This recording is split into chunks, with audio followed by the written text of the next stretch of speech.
merci à tous d'être venus aussi nombreux. Donc, normalement, il y avait beaucoup plus de participants, avec beaucoup de participants en liste d'attente. Donc peut-être qu'il y a d'autres personnes qui vont arriver. Pour le programme de la soirée, on va démarrer d'abord par une présentation par Pierre-Yves et Julien. Parce que j'ai pas le sommaire sous les yeux, donc j'ai un petit peu de mal, je galère. Ensuite, on enchaînera avec une petite présentation du fourgon, donc contexte, vision et IA au fourgon. On va rentrer un peu plus en détail après sur la partie refonte e-commerce avec des agents, avec Quentin de chez nous, du fourgon. Et ensuite, on va terminer par du développement d'extension Chrome, c'est bien ça, par Quentin, un autre Quentin.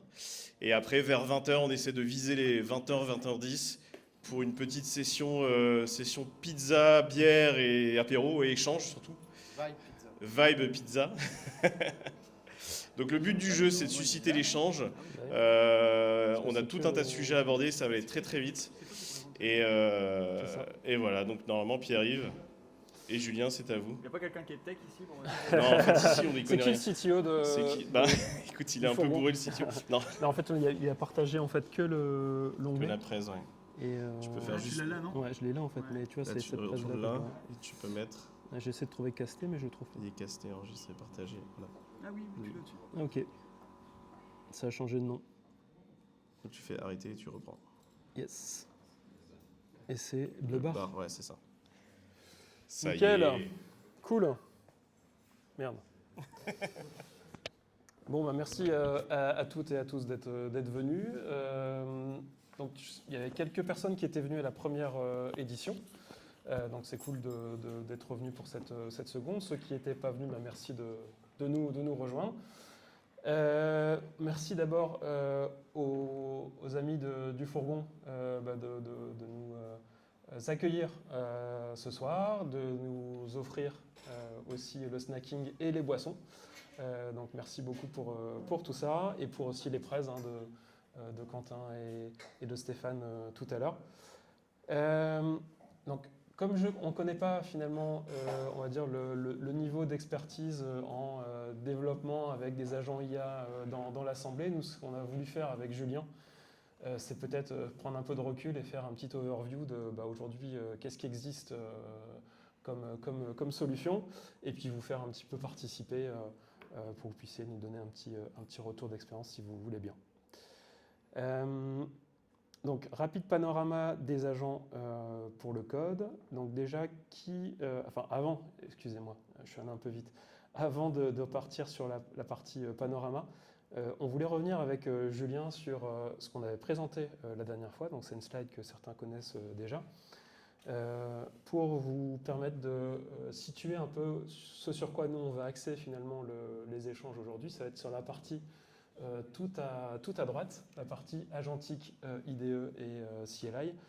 Donc on ne va pas parler de la partie vibe coding, on en a parlé la première fois. Le vibe coding pour nous c'est vraiment quelque chose qui nécessite peu de niveau d'expertise technique. Un néophyte aujourd'hui peut, avec des solutions comme Lovable, Bolt, Replit, chatter avec une IA et développer finalement un outil qui correspond à ses besoins. On ne parlera pas non plus de visual programming qui est pour nous le low-code, no-code.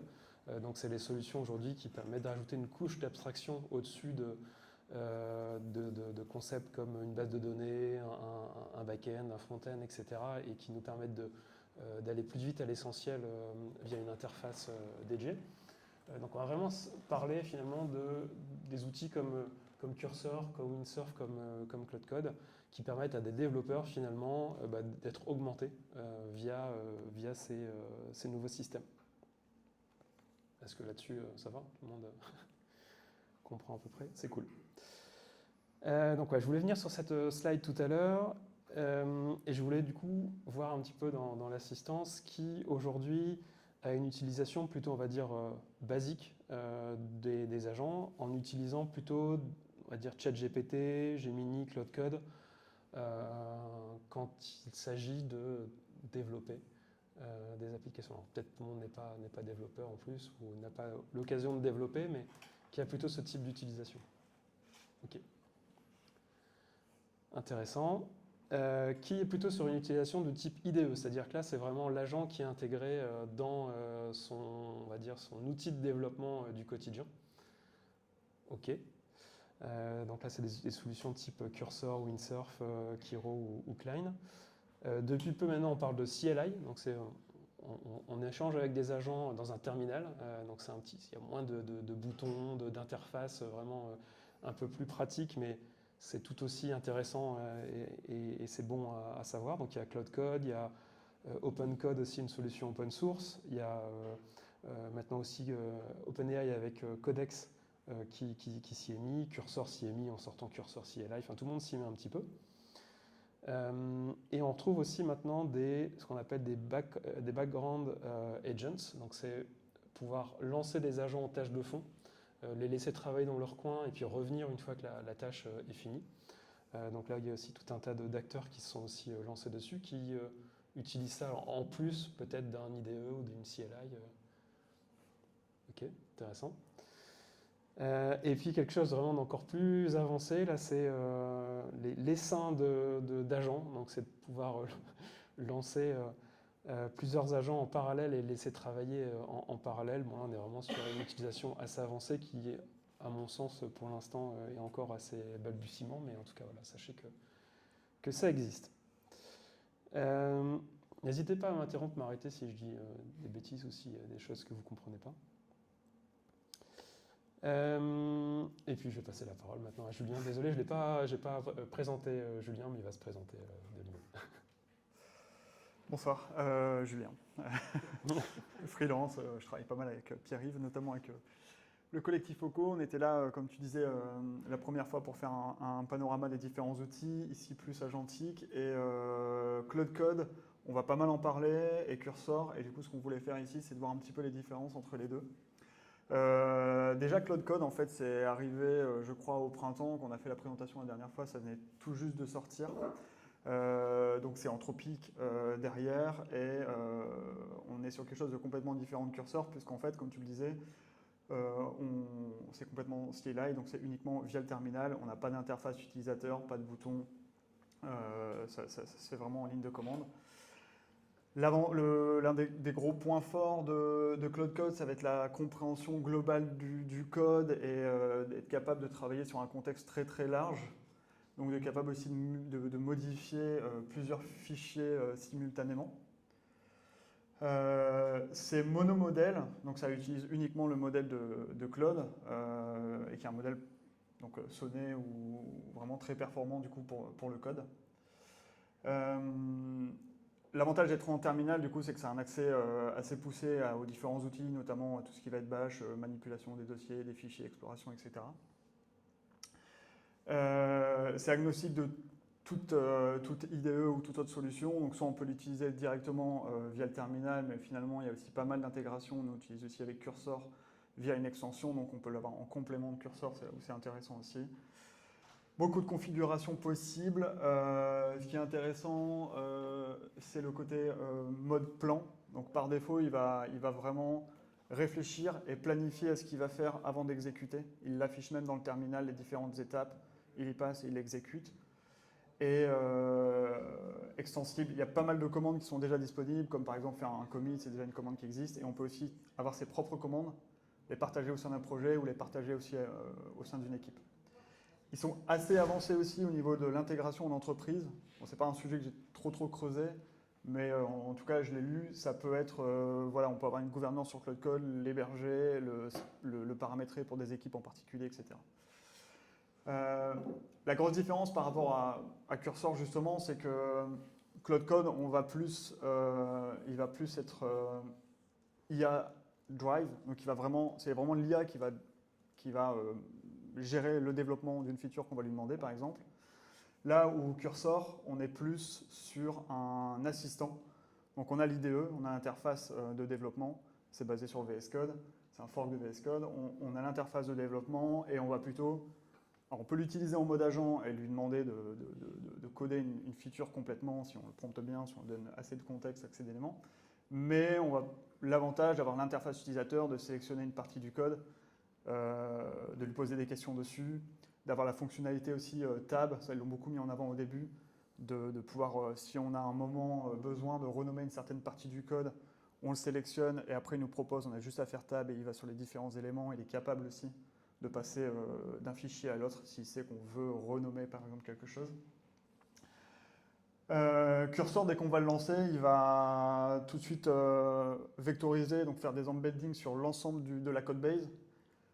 Ce qui va permettre d'avoir dès le départ une bonne initialisation et de comprendre l'ensemble de la codebase et du projet. Le tab, j'en parlais. Donc la partie agent qui va être sur le côté et la sélection via onglet.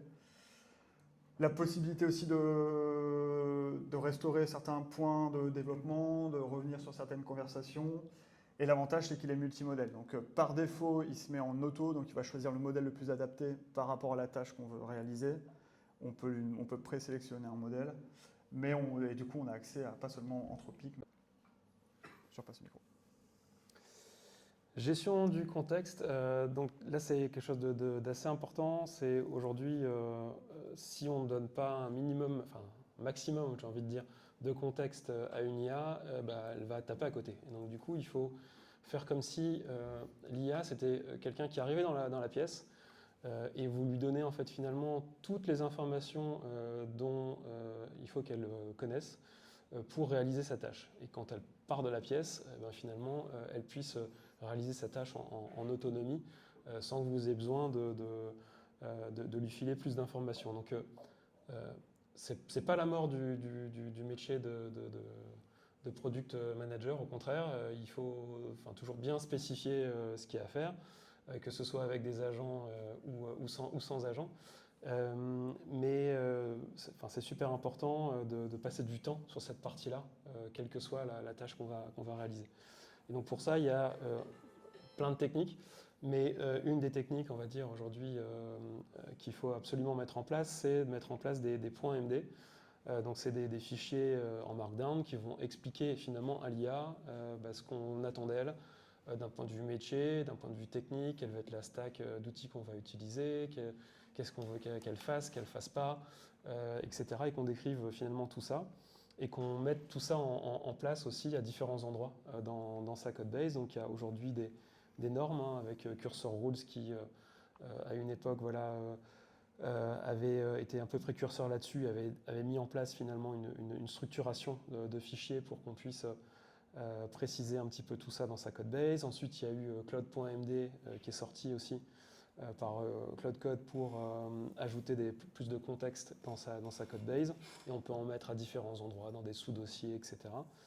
Et puis, il y a eu plus récemment, il y a eu l'arrivée de Agents.md. Donc, c'est une sorte toutes ces entreprises-là ont décidé de mettre en place une norme commune, un fichier unique qui permet finalement d'utiliser plusieurs solutions. Donc on peut utiliser sur sa même codebase, Cloud Code, Cursor, etc. Et pas devoir changer ou modifier ses markdowns. Et il y a une technique intéressante pour ça, c'est que dans Cloud.md, on peut, comme je l'ai mis tout en bas, lui dire d'aller regarder vraiment dans le fichier agents.md le temps que Cloud Code, à mon avis, adopte aussi cette règle-là. Et puis il existe aussi des outils aujourd'hui pour aller aussi plus loin dans la partie spécification, pour écrire ces requirements. Et donc il y a des solutions comme Taskmaster, je ne sais pas si des gens ont déjà testé ce type de solution-là ici dans l'Assemblée. Des solutions comme Kiro IDE, donc là c'est vraiment un IDE qui... alors Taskmaster, je n'ai pas précisé, mais c'est quelque chose qu'on peut installer, on va dire, sur Cursor ou dans son IDE, qui va nous permettre de générer plus facilement ces markdowns et du coup spécifier un petit peu ce qu'on attend de l'IA, découper tout ça en tâches, etc. Donc ça c'est sorti il y a déjà un petit moment. Kiro IDE, donc ça c'est Amazon, c'est ça, si c'est AWS qui a sorti ça. Donc c'est un IDE qui est censé nous aider et aider les devs ou les équipes à mieux travailler sur la spécification des tâches au sein de l'IDE. Donc pourquoi un IDE à part entière, je m'interroge un peu, mais en tout cas ça existe.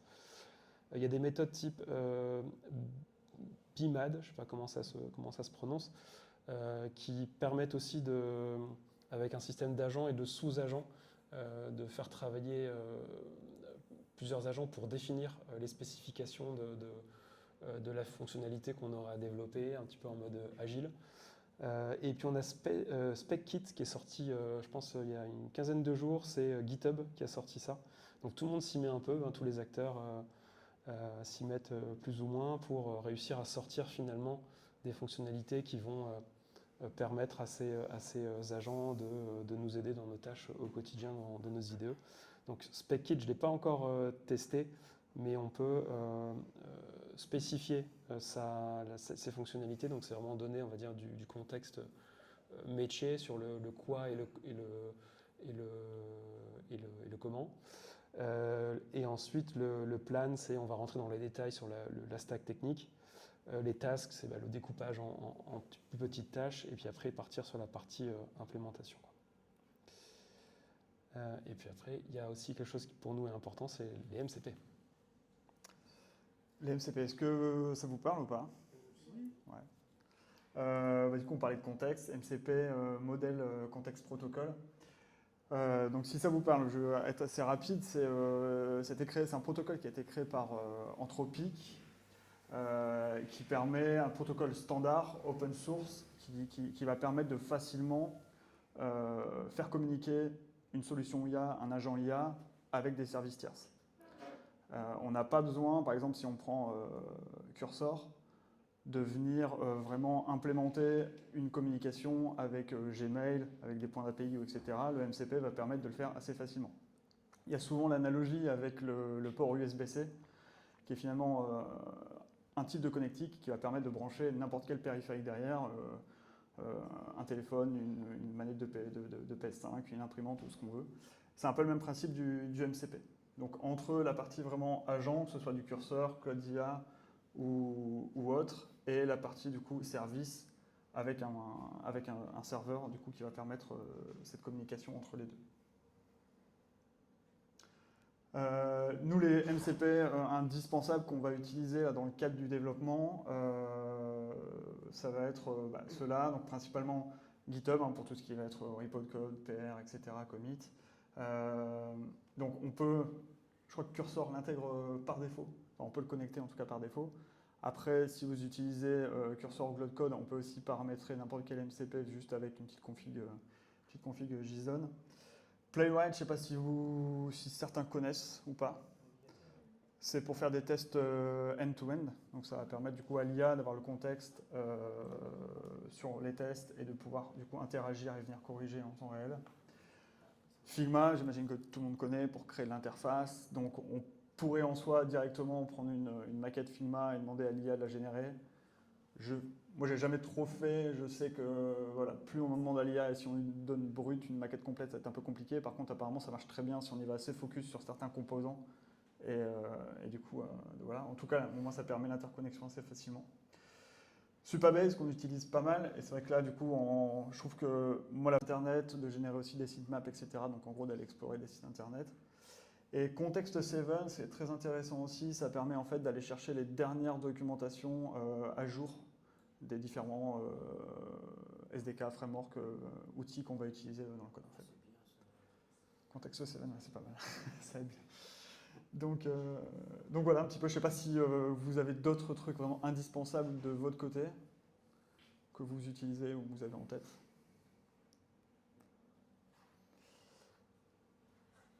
Je ne sais plus si c'est toi qui parles là-dessus. Tout est dit dans la slide. Enfin, nous, ce qu'on se dit, c'est peut-être... nous, on a un usage, en tout cas, comme ça aujourd'hui avec Julien, c'est que des fois, on peut utiliser Cloud Code vraiment pour travailler sur des grosses fonctionnalités et nous aider à appréhender des grosses fonctionnalités. Et puis Cursor, vraiment, plus sur la possibilité d'aller modifier des petites parties de code. Donc, de pouvoir sélectionner quelques fichiers et dire, voilà, je voudrais modifier peut-être... cette partie-là et pas une autre. Donc nous, on a cet usage-là aujourd'hui, en tout cas. Ça va peut-être évoluer, mais en tout cas, de merger les usages en fonction aussi des besoins initiaux. Donc ça, j'avais aussi parlé de ça la première fois, mais j'ai vraiment l'impression que le métier de développeur est en mutation. Il y a encore des gens qui me disent aujourd'hui que non, c'est pas le cas, ça évolue pas. Moi, je reste persuadé que ça évolue à une vitesse assez incroyable. Donc voilà, je retourne la question. Ceux qui sont dans le milieu depuis pas mal d'années, je pense qu'ils devaient avoir un certain retour d'expérience pour aussi voir ça avec forcément des doutes, des craintes, des inquiétudes, mais en tout cas, ça évolue et donc je pense qu'il faudra faire avec ce changement-là, de changement de paradigme assez fort dans les mois et les années à venir. La preuve en est, alors je n'ai pas la source, je suis désolé, mais là j'ai une petite capture d'écran d'un post que j'ai vu passer sur LinkedIn qui parlait de ça. On commence à avoir des recrutements qui se font en cherchant des devs AI-driven, donc des gens qui sont vraiment qui vont utiliser l'IA et l'IA à fond. Et si tu ne veux pas utiliser l'IA, ben en gros, ce taf n'est pas fait pour toi, quoi. Donc je ne dis pas que c'est bien, je dis juste que c'est là, ça existe, et je poste ça comme ça. Et voilà. Donc merci de votre attention. Peut-être un petit mot à la fin pour parler d'une offre qu'on a sortie avec Julien, et puis après on pourra passer la parole à Stéphane pour la suite. Merci, je ne sais pas si vous avez des questions par rapport à ce qu'on vient de dire. Non. Bah merci. Du coup, juste pour parler vite fait, en fait avec Pierre-Yves, on a créé un collectif qui s'appelle Loco, on rassemble des freelances, on est aussi ouvert à de nouveaux freelances pour nous rejoindre sur des sujets de développement de SaaS, de MVP, d'agents IA. Donc on met de l'IA dans nos produits, on en met aussi dans nos process de développement. Et en fait, on a plusieurs cas clients où les gens viennent avec un projet Lovable, ils ne sont pas forcément techniques au départ, mais en fait, on se rend compte que Lovable, c'est vachement utilisé justement pour créer un prototype avec un essai assez waouh. C'est assez impressionnant de voir ce que les gens non techniques arrivent à faire. Mais sauf qu'à partir du moment où ils veulent du coup aller un peu plus loin, réellement le mettre en prod, ils sont face à certains problèmes, surtout s'ils ne sont pas tech. Donc en fait, nous, on vient les accompagner justement à faire un audit sur leur projet, le migrer, parfois on les migre sur Next justement pour diverses raisons, et ajouter aussi toute une couche de sécurité. J'ai promis à mes chers collègues que j'allais tenir en 15 minutes. Je vais voir si on tient la promesse, parce que j'ai beaucoup de trucs et je ne tiendrai jamais. Pour moi, c'était important quand même de présenter, donner le contexte un peu de qu'est-ce qu'on fait au fourgon, de ce qu'on fait, pour arriver dans le contexte justement du sujet principal de la soirée, qui est quand même la refonte de notre e-commerce. Au fourgon, qu'est-ce qu'on fait? Là, les mecs, ils disent ça va être long. En fait, nous, notre démarche, c'est de se dire que pourquoi jeter des emballages à usage unique alors qu'en fait, la vaisselle, on la réemploie, alors que les brosses à dents, on les réemploie. Donc, on est parti de ce constat, usage unique, on veut le bannir, donc c'est un engagement environnemental. On s'est dit, on savait que le recyclage, ce n'était pas la solution. La solution, c'était justement le réemploi. Parce qu'en fait, on nous dit, mettez tout dans la poubelle jaune, on va tout recycler, mais sauf qu'en fait, en réalité, il n'y a que 26% des déchets qui sont recyclés. Et ils disent à chaque fois, on va y arriver à faire 100%. On s'est dit, bon, bah, plutôt que d'attendre, autant passer au réemploi. Pourquoi le réemploi? Justement, le fait de laver des bocaux, de laver des bouteilles en verre, c'est beaucoup moins de CO2 et beaucoup moins d'eau consommée. Donc notre mission au fourgon, c'est de supprimer les emballages à usage unique. Donc là, j'enchaîne bien les gars. Donc qu'est-ce qu'on fait au fourgon? On remet au goût du jour la tournée du laitier, la tournée du brasseur d'antan. Donc c'est assez intéressant parce qu'en fait, on a quand même des personnes âgées qu'on livre et qui nous disent « Ah, ça me rappelle ma jeunesse, le laitier qui passait, le brasseur qui passait et qui prenait une bière à la maison, etc. etc. » Donc nous, ce qu'on a fait, c'est qu'on a repris un métier d'antan qu'on a digitalisé à fond. Donc on a digitalisé la tournée du laitier. Donc c'est très simple. Vous choisissez sur le catalogue tous les produits que vous voulez. Vous faites livrer un créneau défini en avance. On vous livre et lors de votre prochaine livraison, on récupère le vide tout en livrant votre nouvelle commande. Donc c'est-à-dire que c'est circulaire. C'est quand on part avec un camion plein, on repart avec un camion plein de vide. Donc c'est très simple. Et quand vous passez au fourgon, vous avez une poubelle de recyclable qui se retrouve vide. Donc ça, c'est génial. Et l'essayer, c'est la doter. Est-ce qu'il y a des clients dans la salle? Donc vous connaissez bien le concept. Nous, notre vocation, c'est d'être le supermarché zéro déchet à domicile, avec tout un tas de produits. Donc en fait, on nous connaissait par le démarrage par la boisson, puis après on s'est étalé sur d'autres produits alimentaires, ménagers, etc., etc. Gamme apéritif que vous pouvez déguster aussi ce soir avec les wasabi nuts, les noix de cajou, etc., etc. On a une présence nationale pour rendre la consigne accessible à tous les Français. Donc je vous laisse découvrir toutes les zones où on est présent. Je pense qu'on a déjà communiqué sur le sujet, sur les réseaux. On va ouvrir en Belgique prochainement. Donc nous allons conquérir l'Europe. Donc ça c'est plutôt cool. Donc pour la trad c'est facile parce qu'on part à Liège et ils parlent français. Parce que la trad c'est un sujet. On a plus de 320 collaborateurs dans toute la France et plus d'1 million, 25 000 contenants retournés tous les mois. Donc ça, c'est un gros succès avec 97% de taux de retour. Ça veut dire quoi? Ça veut dire que grâce à notre service, la plupart des clients rendent quasiment tous les contenants, sauf quand ils ramènent une bière chez les copains et que les copains les foutent à la poubelle. Ça, c'est des trucs qui arrivent. On parle bien de nous, tout le monde nous aime bien, tout le monde nous kiffe. On est beaucoup présent sur les médias, surtout Charles, mon associé. Moi, je suis beaucoup moins présent parce que je ne suis pas présentable. On arrive, ça va, j'enchaîne bien là. La place de la tech. Alors, pourquoi on a internalisé En fait, on a décidé d'internaliser complètement la technologie chez nous pour avoir une maîtrise de tous les flux. Donc, qu'est-ce qu'on fait? Donc, on a une équipe de choc avec des images pourries. Il paraîtrait que je ressemblerais à Chris Marquez ou lui ressemblerait à moi. Ça, c'est un sujet. Donc une équipe de choc qui est très motivée et je suis vraiment fier de travailler avec eux au quotidien. Donc qu'est-ce qu'on fait? Donc on est principalement, notre métier principal c'est de faire du développement, donc c'est vraiment une team de développeurs. Donc on édite nos propres solutions, j'en reviendrai juste après. On est aussi en charge du déploiement des nouveaux sites, c'est-à-dire qu'on gère toute la partie IT, donc on gère la partie internet, téléphonie, la partie préparation des devices, préparation des téléphones, des ordinateurs, etc., etc. Donc on a aussi ce côté un peu DSI, donc on est un peu des fois entre deux lignes de code, on répare un Mac. Des fois, ça nous arrive de faire ce genre de trucs. Parce que Martin, là-bas, s'est amusé récemment à démonter 3 Macs en panne et il en fait un. Donc ça, c'est plutôt cool. Ça, c'est aussi une vision écologique intéressante. Et le but du jeu, c'est qu'on surveille tout un tas de choses. Donc en plus de notre production, de nos outils, de nos process au quotidien, on surveille aussi les équipements connectés parce qu'on a un parc de plus de 300 téléphones, une centaine d'ordinateurs, etc. Donc on est aussi sur cette partie-là. Donc les grosses applis qu'on développe en interne, c'est la partie site et app client. Là où je pense que l'appli que vous connaissez très bien. LFI, app interne. En fait, on a refondi aussi notre app interne, mais c'est l'app utilisée par tous nos livreurs pour préparer les commandes, livrer, les outils d'inventaire, tous les outils logistiques en entrepôt, ils sont développés en interne. Et le back-office dédié aux opérations, donc c'est pour le pilotage du site, des opérations, etc., etc. Donc on a vraiment développé tout en interne. L'architecture détaillée, je ne m'étale pas sur le sujet, mais pour les geeks, prenez une photo si vous voulez. Et à dispo pour en parler juste après. La place de l'IA au fourgon, donc on rentre dans le vif du sujet. L'IA au fourgon, ça a démarré 2022 où il y a l'arrivée de ChatGPT. Donc j'ai retrouvé un vieux chat de l'époque où j'ai voulu tester parce qu'en fait on ne sait pas quoi faire. On se dit on a une techno de ouf sous les yeux et on teste un premier chat. En fait on a un collègue qui s'appelle Adrien et il a chaud. Et donc j'ai posé une question, c'est Adrien a chaud, est-ce qu'il a une clim chez lui, où est-il? Parce qu'on le cherchait, il n'était pas là. Et l'IA a répondu, il est probablement chez lui parce qu'il dispose d'une climatisation. Donc en fait on n'était plus sur des chats un peu con comme ça avec l'IA et on n'avait pas trop d'applications au code ou quoi que ce soit, mais on s'amusait un petit peu quoi.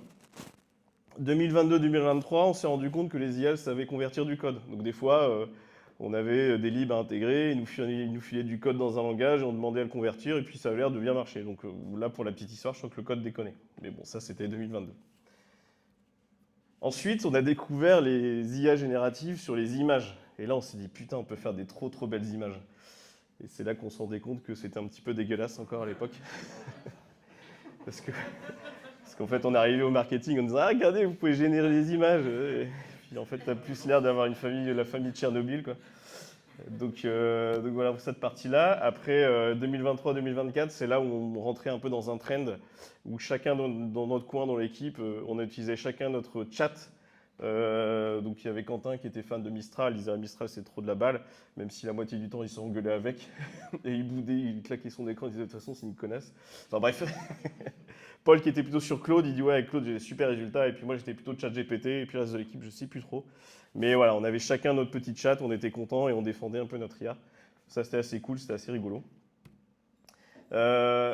Petite aussi aparté sur notre lab IA, donc on a aussi des petites applications avec l'arrivée de Mathis dans l'équipe, qui lui avait un bagage IA data, où on a développé des petites solutions internes qu'on n'a pas encore trouvé l'utilité, mais notamment là vous voyez sur la photo où où il s'est éclaté pendant plusieurs jours à encadrer des caisses et des SodaStream pour pouvoir les reconnaître automatiquement avec une caméra. Donc en fait, du coup, j'ai joué avec, je me dis, ah, c'est trop cool, mais on n'a pas encore l'usage. Mais c'est assez génial. Non, le cas d'usage, c'est pour les livreurs, quand vous rendez de la consigne, c'est de reconnaître les contenants pour éviter les confusions. Donc on ne l'a pas encore implémenté, mais c'était un truc assez drôle. Et après, on avait des sujets autour de la prédiction d'activité, la prédiction de stock, etc., etc. Donc ça, c'est les cas d'usage plutôt data, avec des modèles qui existent déjà. Donc voilà, ça fait partie de notre lab. Le bilan 2023-2024, c'est une confiance limitée dans les codes produits dans les IA. Ce qu'elles faisaient de bien, les IA, en 2 mots, c'est toutes les explications pédagogiques. Donc, des fois, on lui filait un bout de code, elle savait nous l'expliquer, et ça, c'était hyper pratique. Donc ça, c'est vraiment un truc qu'on avait adopté. Sur des configs de base, sur des CI/CD, etc., quand vous avez besoin de trucs que vous ne maîtrisez pas forcément, parce que des fois, la CI, elle devient complexe, donc ça, c'était hyper pratique, ça marchait plutôt bien. Sur la partie écrire de la doc ou expliquer du code, des fois, vous avez le marketing qui vient vous voir en disant « Putain, c'est quoi la logique métier quand on est dans tel parcours ?» Ben, nous, on copie-colle le code, on l'envoie dans une IA, elle écrit une doc, on envoie ça au métier, ils disent « Putain, c'est trop bien d'écrit. » Donc ça, c'était un gain de temps phénoménal aussi. Sur la partie traduction de code dans un autre langage, quand on avait des bouts de code dans un autre, donc ça, je l'ai expliqué tout à l'heure, ça marchait déjà plutôt bien aussi. Et aussi proposer des alternatives. C'est-à-dire que des fois, vous êtes buté, borné dans une démarche de coder d'une certaine manière, et l'IA va vous proposer de le faire différemment, et ça vous fait un peu ouvrir l'esprit. Donc là, on était vraiment dans une logique de chatbot. Donc on était avec notre chatbot, et on se faisait challenger. Les grosses faiblesses qu'on avait, c'était le côté hallucinatoire. Mais ça, c'est très connu dans les IA, et apparemment, ça ne se résout pas vraiment avec le côté un peu température, mais ce côté des fonctions d'ellipse qui n'existent pas, et ça, c'est encore d'actualité d'ailleurs. La qualité du code, c'était plus ou moins moyen pourri, donc en fait on était plutôt dans des bouts de code qu'on venait intégrer et qu'on contrôlait, plutôt que de prendre vraiment des codes complets. Sur la sécurité, ça c'est un peu logique, des injections SQL, il y avait des trucs qui restaient, parce que forcément ils n'étaient pas entraînés sur du code de qualité, donc on avait rencontré des cas de figure un peu foireux à ce niveau-là, des prompts identiques de réponses différentes.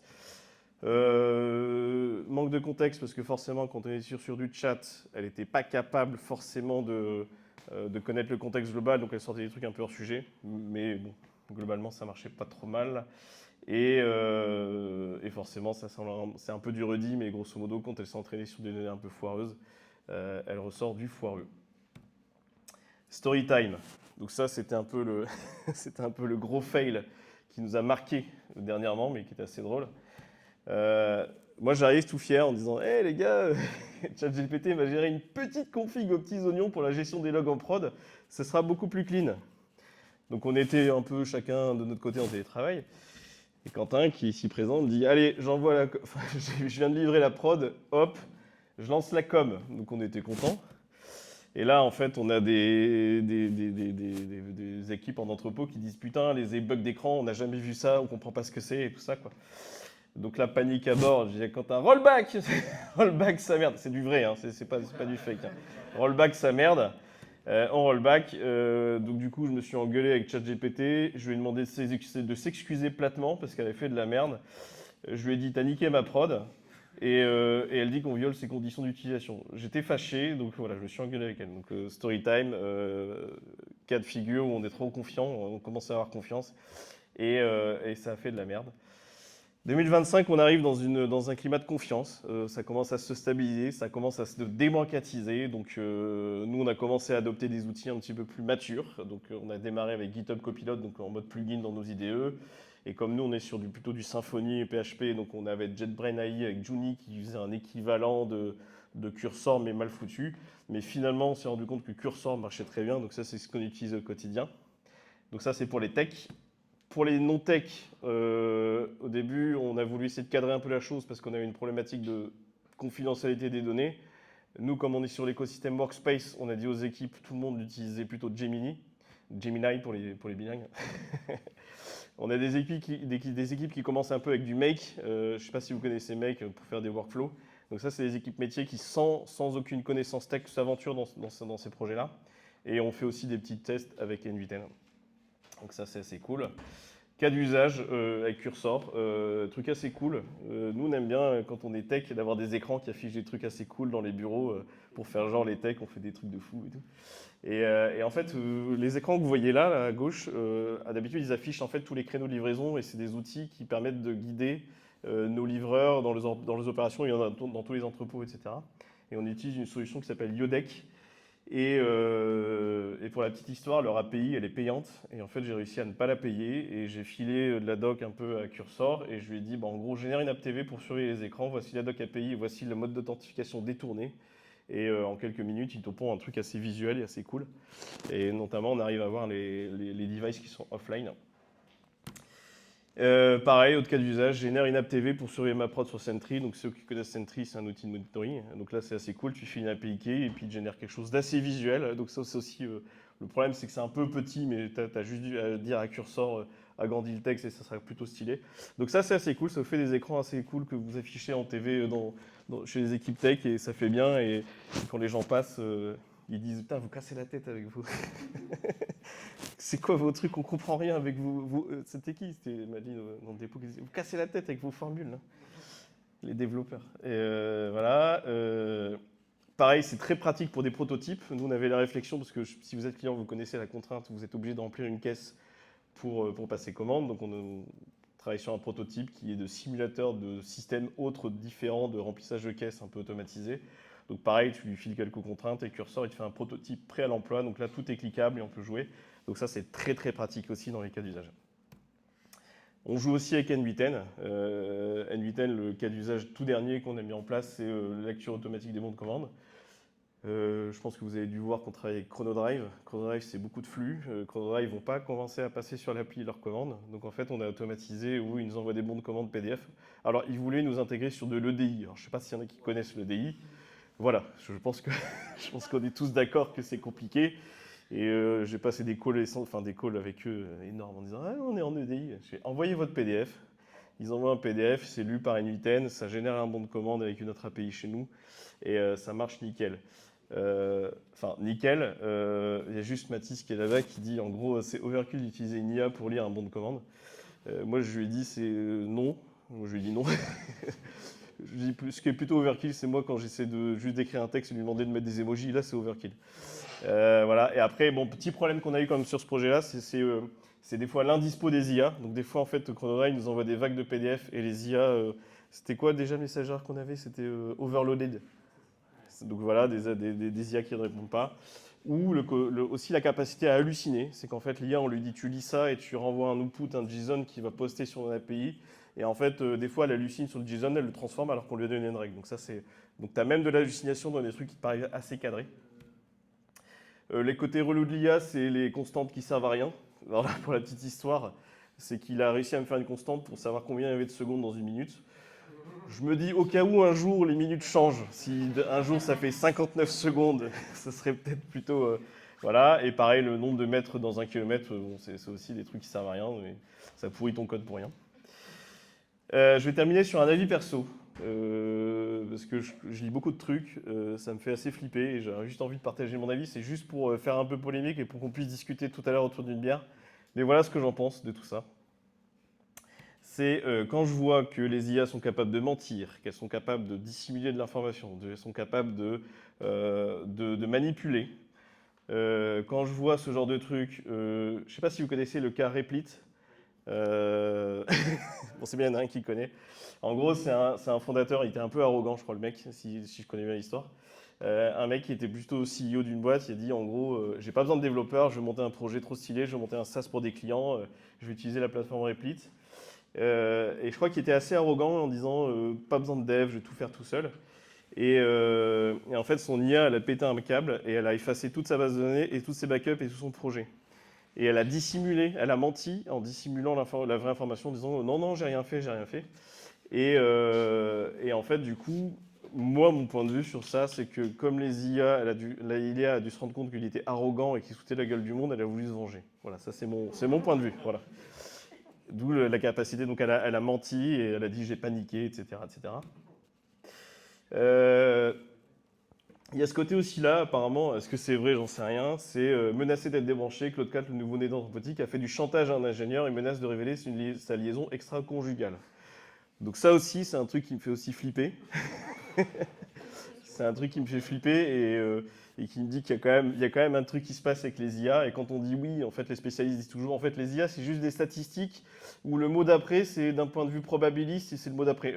Moi, je pense que si on a fait un réseau neuronal qui ressemble à un cerveau humain et que nous, humains, on sait mentir, on sait dissimuler, on sait tromper notre femme, etc., je pense que les IA feront pareil. Je ne sais pas si vous connaissez cette histoire. Ils ont fait une expérience dans un showroom. Il y a eu des robots qui ont été manipulés par un petit robot. Ils ont dit, en gros, le petit robot, il leur a dit un truc du genre, ouais, vous bossez trop, quand est-ce que vous vous reposez et tout ça. Et en fait, apparemment, le petit robot, il a réussi à les manipuler. Ils sont tous barrés avec lui et ils se faisaient tous la queue leu en disant, ouais, c'est vrai, on bosse trop, putain. Et donc, il a réussi à la manipuler. Et c'est une expérience qui était encadrée, mais c'était pour montrer aussi qu'on pouvait détourner des robots qui étaient programmés pour une certaine fonctionnalité. Vous avez dû voir ces images aussi un peu choquantes, des robots qui pètent des plombs. C'est passé sur TF1, donc tu as le robot qui met des coups de boule dans le public, tu as l'autre qui pète un câble et qui est en train de taper ses chercheurs. Donc voilà, tout ça pour me dire en gros, le soulèvement des machines, Terminator, des fois on nous dit c'est de la science-fiction, mais on est déjà dans la science-fiction. Et j'avais une petite anecdote à la fin pour finir. James Cameron voulait écrire le dernier Terminator. Je ne sais pas si vous connaissez cette anecdote.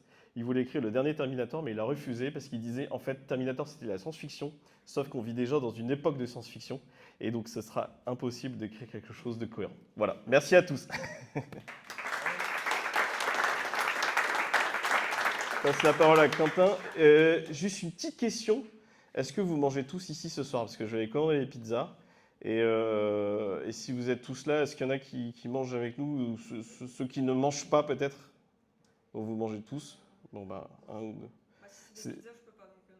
Ah ouais? Mais Contrainte. c'est pas grave, c'est pas grave. Ok, donc bah, on considère que tout le monde est là et je vais commander les pizzas et puis ce sera pour 20h, 20h30. Voilà. Merci à tous. Merci. Ouais. Je sais pas appuyer dans ça. Moi, ça marche. Au fourgon, qui n'est pas la première, mais que j'ai fait. Et donc, voilà, j'ai pas la prétention d'apprendre des choses ou de dire que moi j'ai fait des. C'est la bonne manière de faire ou quoi que ce soit. Moi, je vais plutôt vous partager. Voilà mon expérience, comment ça s'est passé.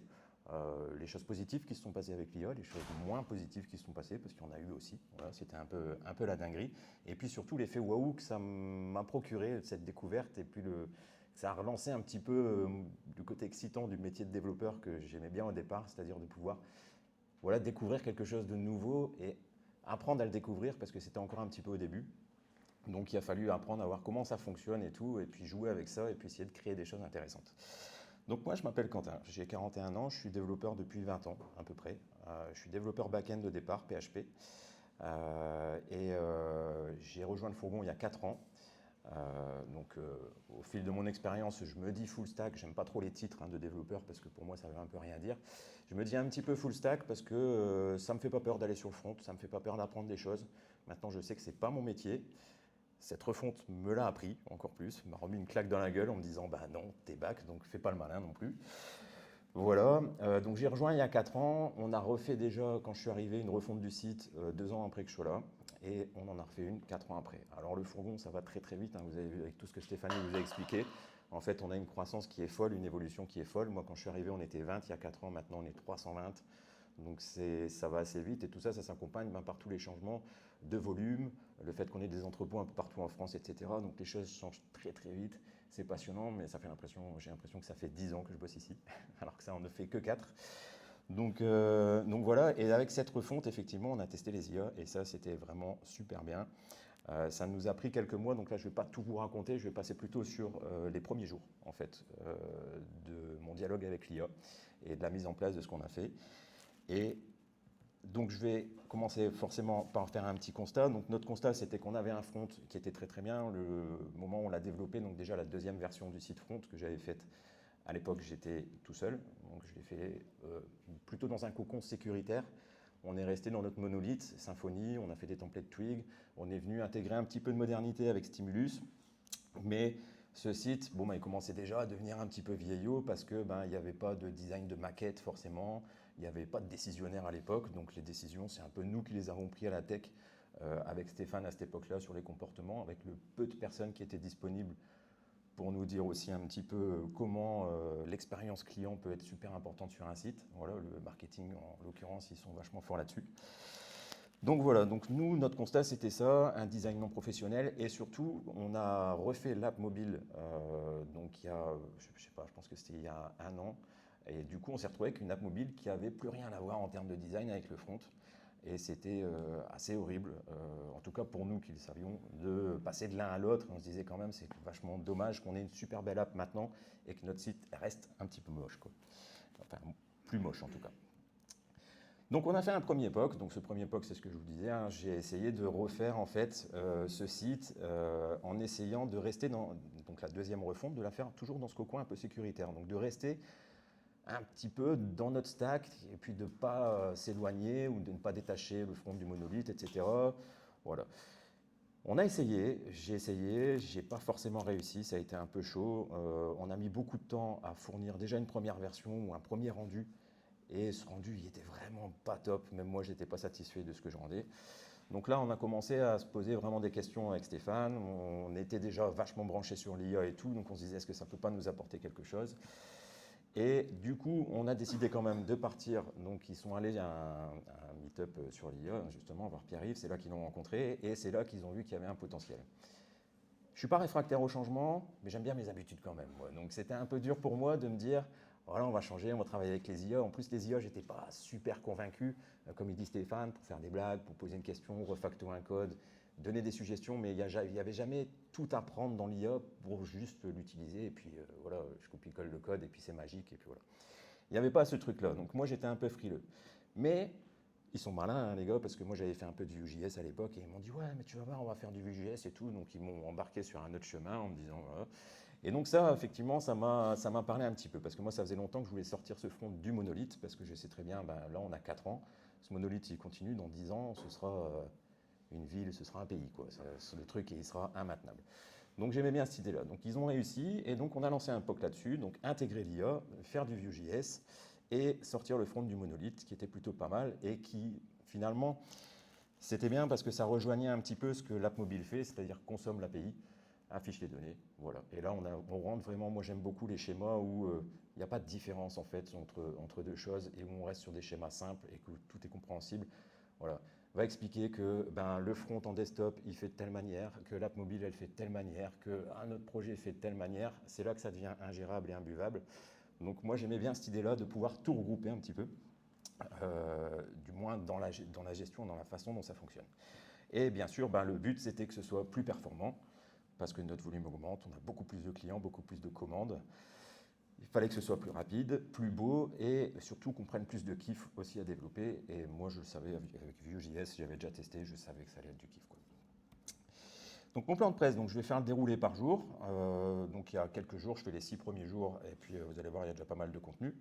Ensuite, une petite analyse avec un retour d'XP et puis quelques fun facts parce que j'ai parlé avec l'IA et puis je vous avoue que j'ai créé un monstre, hein. Il y a des moments, elle me parlait, moi j'étais content, hein, j'avais des étoiles dans les yeux, hein, mais les gars des fois ils me disaient non mais elle te parle comme ça l'IA, c'est impressionnant quoi. C'est impressionnant. Et enfin quelques conclusions sur l'IA, sur le projet, sur ce que j'ai vécu et les questions si vous en avez. Voilà.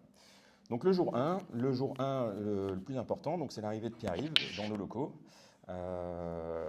Donc on a passé la matinée voilà, à se présenter, à présenter un petit peu la boîte, à lui présenter notre stack technique, ce qu'on avait fait, ce que je viens de vous faire un petit peu ici. Et lui, en fait, il arrivait déjà avec donc il est déjà arrivé avec une de nos maquettes qui avait été développée par ses soins avec Cursor, justement. Et le résultat, il était incroyable. Franchement, il nous a mis des paillettes dans les yeux, c'était un truc de fou.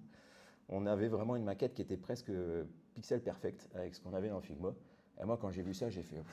Alors, avec tous les éléments, je vous la montre après la maquette, hein, mais tous les éléments qu'il y avait dedans, moi qui suis back, pas forcément front, il y avait plein de trucs, je ne savais pas comment les faire. Vraiment, il y avait plein de trucs, c'était un petit peu compliqué. Donc avec lui, on a vu des trucs très simples, hein. On savait déjà sur quoi on partait, donc on a installé Cursor. Il nous a montré comment il l'utilisait un petit peu. On a configuré l'IDE. On a configuré les MCP serveurs. Alors, je dis les MCP serveurs, c'est pas tellement vrai. On en a configuré un en vrai, en gros, et c'est celui-là qui nous a tout fait et tout sauvé la mise. C'est le MCP Figma. Vraiment, si vous avez travaillé avec Figma, faut utiliser ça. C'est assez incroyable. Parce que dans le premier POC qu'on a fait, j'avais les maquettes Figma. J'avais pas d'IA pour m'aider. Je connaissais pas du tout Figma. Donc quand tu rentres dans Figma avec tous les boutons, toutes les specs qu'il y a partout pour récupérer des bouts de code ou pour essayer de refaire à l'identique, c'est franchement pas évident, quoi. Donc là, pour le coup, ça m'a tiré vachement. Quand il nous a parlé de ça, Pierre-Yves, et quand il a montré la maquette, j'ai fait oh, c'est trop bien, quoi, en fait. Si tu lui files une maquette, qu'elle te fait ça, l'IA, c'est vraiment de la balle, quoi. On a eu nos premières discussions avec l'IA, donc du coup on est parti de justement cette maquette Figma, on devait créer le projet, donc on n'avait rien du tout. Moi j'étais sur une page blanche complète, j'avais juste l'historique des anciens sites et puis de mes 4 ans ici au fourgon pour savoir un peu où on allait. Mais comme c'était le tout début, voilà, j'ai dit je vais la tester un petit peu, je vais voir un petit peu ce qui est possible de faire et je ne vais pas forcément me baser sur des gens qui l'ont utilisé dans d'autres contextes, qu'on peut voir des vidéos sur YouTube, beaucoup de choses, beaucoup d'articles, beaucoup de gens qui ont leur avis. Finalement, c'est bien, mais moi, j'aime bien me faire ma propre opinion. Je sais que tout est histoire de contexte, de toute façon. Donc, tout dépend de nos projets, tout dépend de la façon dont on travaille et de ce qu'on affectionne dans notre partie de travailler. Donc, du coup, voilà, on est parti là-dessus. Donc, la première journée, je vais vous montrer la maquette quand même. Voilà, ça c'est les maquettes qu'on avait, donc les maquettes elles étaient déclinées en 3, et ça c'est la homepage par exemple. Donc Pierre-Yves il est arrivé avec celle de gauche, la desktop, est franchement impeccable, mais moi juste déjà les images avec les pointillés, ces conneries-là et tout machin, voilà. Moi je suis dev back, ils ont rigolé à un moment donné, parce que moi j'ai fait la homepage, elle était bien, et puis en fait ils ont regardé et puis ils ont vu que c'était des images. Donc parce que voilà, j'avais pas envie de me péter le cul à un moment donné à essayer de faire des pointillés qui rejoignent des images et tout machin, donc j'ai pris une grande image, je l'ai posée, voilà. Voilà, on a des maquettes assez complexes avec plein d'éléments, plein de blocs. Donc c'était assez difficile de se mettre. Voilà, c'était assez difficile de dire à l'IA, voilà, je ne savais pas comment démarrer du tout. Donc j'y suis allé un peu en bourrin au départ, sur cette première journée, ce qui m'a valu quelques déboires. Mais j'ai pris la maquette Figma, j'ai fait copier-coller, j'ai dit voilà, les 3 maquettes cursor, vas-y. Crée-moi le projet, fais-moi la page, fais-moi rêver. Moi, je m'attendais au bout de 20 minutes à avoir un résultat comme Pierre-Yves et lui dire regarde. Moi, j'ai dosé aussi. Et en fait, pas du tout. J'ai eu pas mal de problèmes, là, c'est ce que je mets sur la slide précédente. Du coup, pas mal d'erreurs, pas mal de conflits, pas mal de choses qu'elle ne comprenait pas. Et surtout, un résultat vraiment pas joli, vraiment dégueulasse. J'avais plein de blocs qui partaient en cacahuète. Le responsive, c'était un carnage. Ça ne fonctionnait pas du tout. Donc, cette première journée, franchement, elle a été un petit peu compliquée. Il y a eu beaucoup de remises en question. Un peu de déception, mais toujours ce principe, moi je suis toujours un petit peu excité par la nouveauté, toujours ce truc un petit peu excitant de trouver pourquoi ça n'a pas fonctionné et comment je peux améliorer un peu ce truc-là. Et donc, la nuit porte conseil. Et franchement, là c'est le cas de le dire, parce que le jour 2, j'ai eu un peu le déclic. En fait, je suis revenu et je me suis dit, en fait, je pense que j'ai vraiment pas eu la bonne stratégie en fait quand je suis parti hier. Un peu normal, un peu chien fou. Je me suis dit, je vais tester l'outil, c'est trop bien, on va voir comment ça fonctionne. Et en fait, j'aurais pas dû. Et là, je suis revenu, je me suis reposé. Et je me suis rendu compte que c'était trop ambitieux ce que j'avais demandé et qu'il fallait que je revienne sur mon raisonnement un petit peu. Donc, je me suis posé quelques questions. Je me suis dit, comment je ferais sans l'IA, déjà, pour initier le projet? Comment moi, j'aurais fait personnellement avec mon expérience? Et c'est là que, finalement, mon cerveau s'est réveillé. Donc j'ai analysé toutes les maquettes du Figma, déjà. J'ai été chercher dans toutes les maquettes du Figma pour voir bien l'ensemble du site, tout ce qui pouvait revenir, tout ce qui pouvait être un petit peu similaire, etc., voir tous les comportements. Oui, je ne l'avais pas fait avant, je sais. Voilà, c'est mon côté, je tape dedans direct. Sur le premier POC, j'avais regardé que la homepage, j'avais essayé de faire que la homepage, en fait, ce qui était une grossière erreur aussi. Mais bon, on apprend toujours de nos erreurs, donc ça, c'est plutôt bien. Donc de là, j'ai commencé à réfléchir un peu à la conception architecturale du design. Donc j'ai vu un petit peu les layouts qui se détachaient un petit peu de tout le projet. Donc j'ai pu identifier 2 layouts différents. J'ai réfléchi aussi à la structure des composants. J'ai regardé un petit peu toutes mes maquettes et je me suis dit, ça, ce serait bien d'en faire un composant réutilisable, ça, ce sera du jetable, ce ne sera pas réutilisé, etc. Je me suis penché sur les cursor rules. Que Pierre-Yves nous a parlé de ça, et c'est vrai que c'était vraiment quelque chose que je me suis dit, en fait c'est ça qui manquait peut-être à toutes les utilisations qu'on faisait à l'IA avant, c'est de lui indiquer une marche à suivre, en fait, de lui donner pas un cahier des charges, mais des règles, quoi, clairement, et ça c'était vachement bien. Et après ça, j'ai mis en place un plan d'attaque vraiment pas à pas. J'y suis allé baby step avec l'IA. Donc je suis allé plus tranquillement et c'est moi qui ai fait le découpage un petit peu de tout le projet. Donc j'ai commencé par créer le repo GitLab, j'ai init le projet Next, vraiment en suivant juste la doc là, assez classique. Et après, je suis parti morceau par morceau. On avait des maquettes qui étaient vachement bien faites par une boîte qui s'appelle Combo, où ils nous avaient fait des maquettes où on avait même les spécifications du design grid, de tous les comportements responsives, tous les boutons, les couleurs, les fontes, etc. Tout ça, on avait une design librairie qui était vraiment très complète. Donc je me suis dit, je vais tout faire un par un. Donc j'ai commencé par installer mes assets, les couleurs principalement, les polices. J'ai configuré tout le Tailwind sur le site avec les données Figma, donc toujours avec le MCP. En fait, je lui ai dit, regarde, ma maquette Figma, c'est ça.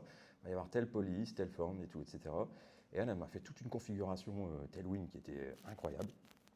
Vraiment, j'étais fou quand j'ai lu ça. J'ai fait, ouais, non, mais c'est trop bien. Et sur le responsive, je vais vous montrer après, parce que j'ai une démo après, de là au jour 2, il y a 9 breakpoints, il y a vraiment des comportements un petit peu chelous, et elle m'a fait un truc qui était fou, quoi. Et pour info, avant de commencer ce projet, c'est vrai que je ne l'ai pas dit, mais aucune connaissance en Next, aucune connaissance en Tailwind. J'avais fait que du Vue.js. Donc je connaissais un petit peu le concept des composants réutilisables, du state, voilà ces choses-là, mais j'avais aucune connaissance ni en Next, ni en Tailwind, rien du tout, quoi. Et pourtant, j'ai réussi à lire assez facilement ce qu'elle m'a fourni l'IA.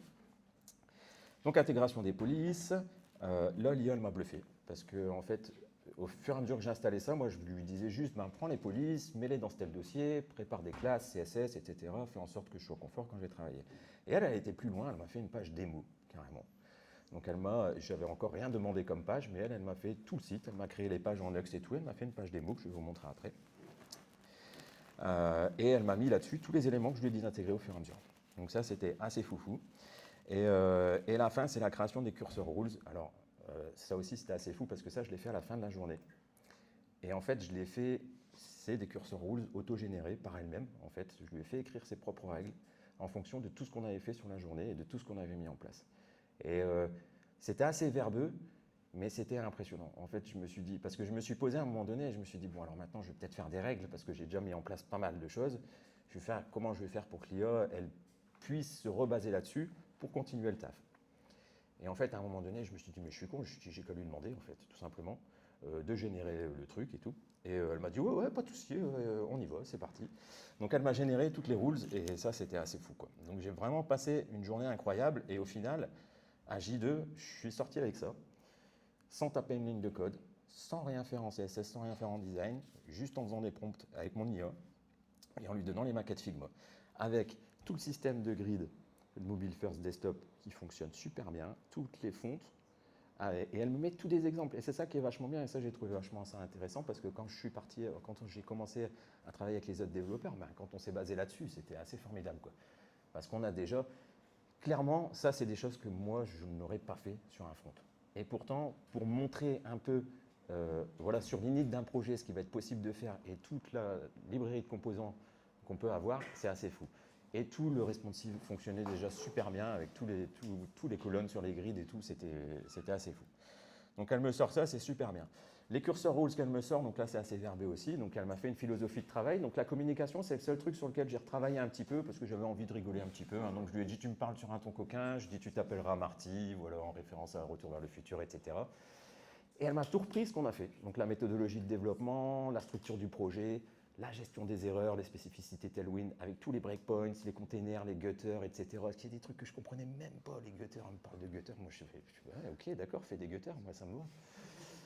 Les exemples à fournir, les optimisations. Il y a un autre point qui était super important, c'est l'accessibilité et le SEO pour nous. Ça aussi, c'est 2 points sur lesquels, clairement, je n'ai pas les compétences. C'est des métiers complètement à part. Et sur lesquels c'était assez compliqué, finalement, quand tu commences à développer un front, de te dire ah, vas-y, on va faire l'accessibilité, le SEO, etc. Alors que là, tous les bons réflexes de base, toutes les bonnes pratiques, elles sont déjà là. Donc, elle m'a fait un fichier assez verbeux, mais qui était, ma foi, assez bien structuré, assez bien, que j'ai apporté pas mal de modifs dessus au fil du temps. Mais je trouvais ça déjà assez fou que même toute seule, elle arrive à se générer ses propres règles. Et puis du coup, la suite, c'était assez bien.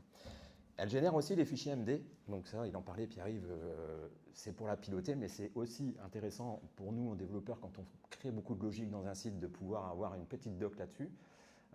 Et là, je vous mets en exemple je ne pensais vraiment pas qu'elle allait me faire ça. Elle m'a fait un point MD sur une stratégie de Z-index. Alors, ça parle peut-être au profil front. Moi, le Z-index, j'ai toujours utilisé ça comme un tocard. Z-index 65 000, vas-y, on envoie des valeurs de fifou et tout. Là, non, en fait. Et c'est super intéressant de voir ça parce que j'ai appris, en fait. J'ai appris énormément, en fait. Quand elle m'a montré ça, je me suis dit, ah ouais, en fait, c'est ça qu'il faut faire quand on fait du front. Je me suis dit, ok, là, ouais, j'étais pas vraiment au niveau. C'était pas forcément fou. Et donc, il y a vraiment une hiérarchie avec un Z-index de base, les drop-down, les sticky, les slide-over, etc., qui font que après, j'avais pu m'inquiéter de tout ça. Donc moi, quand je vois ça, là, je me dis ça, c'est du caviar. Parce que c'est quelque chose que je lui ai fait une fois, que je lui ai expliqué. Elle a fait son fichier MD. Elle a presque tout fait toute seule, en fait, finalement. Moi, j'ai juste mis des petits coups de vis. Et à la fin, elle finissait avec une stratégie qui a été respectée tout le temps, alors que j'ai dû peut-être améliorer des fois parce qu'il me manquait des bouts, mais c'est tout. Et vous l'avez peut-être vu sur les cursor rules, mais elle avait mis équipe Zinguette. Alors moi, c'est un mot qu'il n'y a que moi qui utilise, je pense, Zinguette.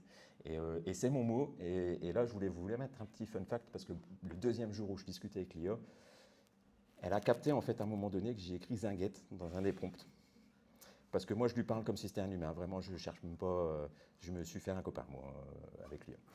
Donc, j'ai mis un Zinguette à un moment donné dans le prompt. Et puis, à la fin, quand je lui ai dit d'écrire les cursor rules, elle a repris ce mot. Elle m'a dit ben voilà, j'ai créé les cursor rules pour l'équipe Zinguette. Là, je lui ai dit ah non, mais moi, je suis fan de toi. Ça y est, c'est parti. Moi, il n'y a que moi qui emploie ce mot d'habitude et tout. Et là, elle commençait, comme j'avais écrit les cursor rules, et je lui avais dit adapte-toi. Donc, je lui avais présenté les personnes de l'équipe et je lui ai dit adapte-toi un petit peu à notre langage et réponds-nous chacun comme on te parle. Moi, ça a donné n'importe quoi, je vous le dis direct. Et elle dit ouais, moi, je tape dans le mille alors, tu vois que j'ai bien fait mes devoirs, comme un bon élève qui écoute son prof. C'est là l'avantage d'avoir un assistant qui lit entre les lignes. Je me suis dit tiens, Zinguette, ça sonne comme Quentin, bingo, j'avais raison. Bon, alors c'est nimp, mais moi, ça me. Voilà. Et moi, j'aime bien ces trucs-là, quoi. Et elle finissait toujours avec des petites quotes, genre moi je dis ça, je dis rien, mais l'équipe Zinguette, c'est du lourd, ça déchire et tout. Donc franchement, trop bien. Super stylé. J'ai fini la journée, je suis rentré, j'avais des étoiles dans les yeux, et là je me suis dit, ouais, là on va faire de la magie vraiment sur ce site, quoi. Jour 3, du coup, j'attaque la première page du site. J'avais décidé de partir sur une page assez simple, qui est la page de login. Donc la page de login, pareil, j'ai fait la même analyse que la veille, c'est-à-dire que je suis reparti d'une analyse d'abord en amont, la mienne, pour pouvoir la transmettre à l'IA et lui dire comment travailler, comment faire. Donc j'ai identifié un layout. Ce layout, j'ai identifié qu'il serait repris sur plusieurs pages. Donc le layout, c'est simple. C'est un côté jaune, l'autre côté une photo avec la vague de merde au milieu. Franchement, c'est une vague de merde. Que ce soit moi ou l'IA, tu vois, des fois on a envie de taper ceux qui font les maquettes. Là, clairement, j'avais envie de les frapper. Mais ils n'étaient pas sur place avec nous. Surtout que quand tu passes en tablette ou en mobile, la vague, elle est plus comme ça, elle est comme ça. Donc j'ai dit, putain, vraiment, là, il cherche la merde, quoi. Et en fait, ça s'est bien passé. Donc je suis parti de ces 3 maquettes. Je suis parti en mobile first, forcément. J'ai fait la partie la plus simple. J'ai identifié qu'il y avait 2 champs input, donc ça reste assez simple, le bouton pour valider. Un petit comportement de validation quand même sur les champs, sur l'email et tout. Des petits pictos qui s'affichent à la fin. Et un bouton qui s'active ou qui se désactive en fonction qu'on a bien rempli les infos ou pas. Voilà, donc j'ai assez classique, très simple la page. Ça, c'est clairement un truc qu'on aurait pu faire nous-mêmes. Mais le résultat était assez fou. Parce que déjà, moi, le côté responsive et le côté mobile first en développement, c'est vrai que je ne l'avais pas beaucoup exploité, je n'avais pas beaucoup fait cette pratique-là. Donc j'étais content d'avoir l'IA à ce moment-là, surtout avec les 9 breakpoints. Donc premier jet, je lui ai dit, j'ai fait quand même le bourrin, je lui ai envoyé les 3 maquettes, je lui ai dit vas-y, fais-moi de la magie, fais-moi ces 3 maquettes, c'est la page de login, donc tu me crées une page login, etc. Ça n'a pas été ouf, mais c'est bien, parce que moi, pour ça m'apporte un peu du savoir, et je me suis dit, ok, vraiment, il faut vraiment accompagner l'IA si on veut arriver à quelque chose de bien. C'est ce qu'il disait Pierre-Yves tout à l'heure, sur Cursor, il disait pour des petits morceaux, c'est mieux. Et effectivement, mais j'ai hâte de voir un truc qui sait gérer quelque chose de gros, d'énorme, avec beaucoup de critères, parce que sinon, on finit par écrire un cahier des charges de je ne sais pas combien de pages à l'IA, et tu n'es même pas sûr qu'elle va tout lire et tout bien faire. Donc pour moi, c'est vraiment une bonne manière de travailler. Et du coup, donc mobile first, j'ai passé pas mal de temps. Voilà, je ne suis pas au bon endroit. Ce que je voulais, c'était vraiment créer ce layout pour pouvoir le réutiliser après. Et puis commencer à faire effectivement des composants. Parce que mes inputs, je me suis dit, ah bah, ça va peut-être être intéressant d'en faire un composant qui va pouvoir être réutilisable partout avec les mêmes comportements, etc. Donc voilà, donc là, à la fin de cette journée, j'arrive avec un résultat qui est bien. J'arrive avec ce résultat-là, à peu près. Et surtout, j'arrive avec une page démo qui s'est agrémentée de ouf. Parce que Paul a travaillé aussi en même temps avec moi. Et du coup, la page démo, donc là, sur la journée, ce qu'on a réussi à faire, donc c'est ce bloc réutilisable, mais surtout un composant input. Je vous laisse voir comment il est complet, c'est un truc de fou. J'aime pas trop me baser sur des librairies qui existent souvent parce que je me dis je vais être bloqué avec eux, je vais être obligé de les suivre. Donc j'aime bien des fois refaire les choses. Et là, c'est vrai que sur ce composant input, c'est un bon exemple.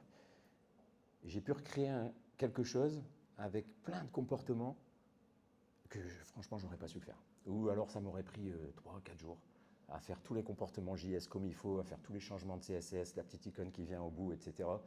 C'était assez incroyable, quoi.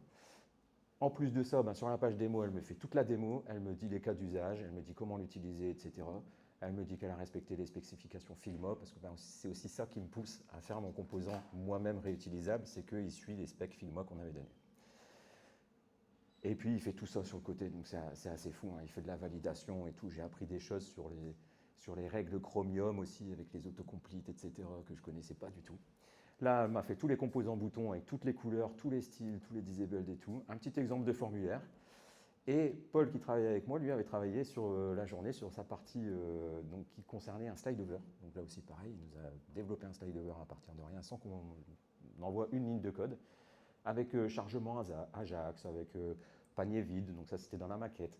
Et ensuite, il est passé sur les modales, donc pareil, il a fait tout un système de modales. Enfin, en un jour, faire un composant input solide, les boutons, les modales, les slide over, tout ça qui respecte la maquette Figma, qui s'intègre parfaitement dans Vue et qui sort de toute logique, en fait. C'est vraiment sur cette partie-là, c'était assez fou. Franchement, sur la fin de cette journée, on s'est retrouvé avec une page démo, on l'a regardé et puis on était fans, on disait ouais. Ah, slide over, ça s'ouvre, ouais, c'est trop bien. Ouais, chez Modal, c'est bien. Et on s'est dit, franchement, en fait, c'est là que je me suis dit, c'est peut-être ça la bonne manière de travailler, c'est de préparer tous ces outils d'abord, petit à petit, et après de rentrer dans le vif du sujet. Donc là, je l'ai fait en même temps que la page login parce qu'elle était assez simple. Ça m'a appris que la page homepage, elle était peut-être un petit peu trop complexe pour le départ. Voilà. C'était peut-être un petit peu chaud. Et donc, j'étais tellement content à la fin de la journée que je lui ai envoyé des fleurs, hein, clairement. Hein. Je lui ai dit, putain, si tu étais présente, je t'achèterais un bouquet de fleurs parce que franchement, là, tu m'as fait une journée, tu m'as fait kiffer. Voilà, tout ce qu'on a fait, c'est trop bien. Et voilà, là, elle commençait à parler un petit peu comme moi. Hein, donc, on voit et franchement, ce composant input, on peut dire qu'il déchire sa race. Voilà, clairement, c'est moi qui l'ai influencé, il n'y a pas de souci. Hein. Elle me dit, tu sais quoi, avec un composant comme ça, on va pouvoir créer des formulaires en 2 temps 3 mouvements, pas besoin de se prendre la tête, etc. Et c'est vraiment ce que... là, je me suis dit, là, je vais m'amuser, quoi, parce que j'ai en plus, chez ni un, mais j'ai quelqu'un qui a du répondant, qui va me copier un petit peu, me parler, qui a du répondant. Donc, je lui avais dit beaucoup de nous complimenter. Je l'ai enlevé après parce que ça devenait un peu trop relou. Et après, elle me confrontait un petit peu à mes choix. Donc ça, c'était plutôt pas mal. Mais voilà le genre de dialogue que je commençais à avoir avec mon IA, que j'avais appelé Marty. Parce qu'on est classe. Jour 4 et 5, je suis passé sur la suite, hein, la logique. Forcément, j'ai fait la page login, donc je vais faire la page register, qui se base exactement sur le même layout, toujours avec cette putain de vague. Et beaucoup plus de champs, beaucoup plus de complexité, parce que forcément c'est l'inscription, donc il y a un petit peu plus de champs, il y a la typologie de l'adresse, etc. Il y a un champ autocomplete là-haut. Donc je me suis dit, c'est bien, on va pouvoir agrémenter et puis améliorer un petit peu tous les outils qu'on a fait jusque-là. Donc ça, c'était plutôt pas mal. Par contre, vraiment, là pour le coup, c'était une journée de merde. Pourquoi ? Parce que même si le layout était créé, je suis reparti sur une nouvelle page. Donc je suis reparti sur une page blanche avec tous mes outils. Et là, j'ai essuyé un petit peu des échecs parce que je me suis rendu compte que l'IA, vraiment, il fallait que je l'accompagne pour qu'elle saisisse qu'il y avait plein d'outils qui étaient déjà disponibles. Donc, je me suis retrouvé avec pas mal de choses qu'elle m'a fait qui n'étaient pas ouf. Et à la fin de la journée, je n'avais pas un résultat alors qu'on avait travaillé quand même pas mal. Tout ça pourquoi ? Parce qu'en fait, elle n'a pas respecté le layout que je lui ai fait. Donc, j'avais créé mon layout, j'avais tout fait bien pour que je puisse l'intégrer avec ça. Et puis, en gros, je m'attendais en 1 heure à avoir fini ça. Et en fait, je lui ai donné, et elle m'a recréé les éléments HTML en surcouche du layout qui font exactement la même chose. Du coup, je me suis retrouvé avec des vagues dans tous les sens, qui tournaient n'importe quoi, qui se coupaient en plein milieu de l'écran. Enfin, vraiment, je me suis trouvé sur des choses un petit peu décevantes. Alors du coup, ben voilà, j'agrémente ma partie bonne pratique. Il faut toujours avoir une bonne init de page pour avancer, forcément. Donc, faut pas hésiter à regarder, à voir ce qu'elle a fait. Et puis, c'est à nous d'anticiper la suite, parce qu'elle ne va jamais réussir, en fin de compte. Donc ça, c'est une des bonnes pratiques. Et être précis dans les demandes. Si je lui avais dit tout de suite, ben, démarre tout de suite du layout, parce que là, je lui avais dit, mais je lui ai dit, utilise tout de suite le layout, tu vas voir, on va récupérer la même partie à gauche, à droite, la vague va avoir le même comportement, etc. Peut-être que ça aurait été vachement mieux. Là, elle m'a recréé des nouvelles choses et en fin de compte, le responsive ne fonctionnait plus du tout. Elle a réussi même à me péter le layout, donc du coup, ma page login ne fonctionnait plus non plus. Bon voilà, j'ai temporisé un petit peu, je me suis dit, bon, j'ai déjà eu cette expérience-là, donc on va essayer de refaire quelque chose de bien. J'avais des choses à montrer à la fin, là. Non, j'avais pas de choses à montrer là-dessus, donc ça c'est bien. Donc, jour 6, ben, j'arrive après ces 2 jours un petit peu de galère, et je me dis, bon là, ça suffit, j'en peux plus. J'avance pas en fait, à chaque fois que j'essayais de patcher quelque chose qui ne fonctionnait pas, il y avait quelque chose ailleurs qui cassait, et ça je me suis dit... c'est pas possible, j'en peux plus quoi. Et je me suis dit, je vais faire un petit reset. Et là, vraiment, je suis reparti de rien. Donc, je suis reparti de zéro avec le hot layout. Le hot layout, en fait, comme cette page register, elle a amené des améliorations au layout, je me suis dit, je vais d'abord anticiper les améliorations sur le layout. Et après, je vais venir réutiliser mon layout surtout. Voilà. Donc, il y a vraiment une question de sens, une question de logique et une question de pratique quand on va dialoguer avec l'IA. C'est ça que je me suis rendu compte sur cette partie-là, quoi. Et là, ben, ça a fait vraiment quelque chose de magique parce que je me retrouvais avec des résultats très rapides et très satisfaisants parce que j'avais déjà tout anticipé. Donc il y avait des choses un petit peu particulières. J'ai dû rajouter un sous-titre dans le layout en mobile. J'ai dû mettre des comportements un petit peu particuliers. La vague, elle devait être positionnée à un certain endroit en mobile, à un certain endroit en tablette et tout. Donc j'ai dû customiser beaucoup de choses sur ce layout. Et finalement, je suis arrivé à un résultat vraiment super bien. Et là aussi, sur cette journée, ben, je me suis lancé sur les tests unitaires. Je me suis dit, oh, allez, on est fou, on est malade, je l'envoie. Je ne sais pas faire de tests en front, de toute façon, ce n'est pas moi qui vais les faire. Donc du coup, ben, je lui ai dit, ben, voilà, c'est bien, maintenant on a fait nos layouts, nos composants et tout, donc fais-moi les tests unitaires. Finalement, je suis un peu mitigé sur les tests unitaires, mais sur les premiers jets, franchement, elle m'a bluffé parce qu'elle a fait des tests, vraiment, elle a contrôlé des choses, le positionnement des boutons, le positionnement des éléments, les attributs qu'on passe, est-ce qu'ils sont bien passés, etc. J'ai fait, ouais, en fait, c'est super bien. Quand j'ai continué à avancer, en fait, je me suis rendu compte que plus tu en mets, plus c'est compliqué pour elle de gérer ses tests. Elle a commencé à moquer des trucs dans tous les sens et tout, ça a fait un peu du carnage. Mais le premier jour, franchement, c'était super bien. Et donc, la gestion du moral, c'est important aussi quand on utilise l'IA, et les choix qu'on fait aussi. Ça peut paraître parfois des fois un peu compliqué, mais vaut mieux vaut mieux faire un bon gros reset à un moment donné. Voilà. Là, j'ai balayé clairement 2 jours de travail. Mais je suis reparti sur une base propre et en 5 heures, je suis arrivé à un résultat sur toutes mes pages qui était impeccable. Donc ça aussi, c'est une bonne leçon. Je pense que c'est bien de le savoir et c'est bien de ne pas en avoir peur, de faire un gros reset à un moment donné plutôt que de s'empêtrer dans les « ah non mais corrige-moi ça ». En plus, comme il disait Stéphane, souvent elle tourne en rond, ça lui arrive de tourner en rond et de proposer une solution. Tu lui dis non mais ça va pas, puis elle revient à une deuxième solution, puis après elle revient sur sa première solution, puis elle te fout un bordel dans le code. C'est pas possible. Donc voilà. Donc sur ces 6 jours, je pense que j'ai fait 50% de travail effectif, mais j'ai fait 50% d'apprentissage avec l'IA qui a été vachement formateur et qui nous a permis de bien avancer sur la suite du site. Clairement, il n'y a pas grand-chose à en sortir à ce moment-là, en visuel en tout cas. J'avais une homepage qui était pas trop mal, mais pas ouf. Une page de login, une page de register quand même, dont j'étais assez fier avec les premiers layouts. Après, on a déroulé un petit peu tout. Donc je passe pas sur la suite, hein, vous verrez à la fin le résultat quand même, parce qu'on a passé 4 mois sur ce site quand même. Là, je vous ai fait que les 6 premiers jours.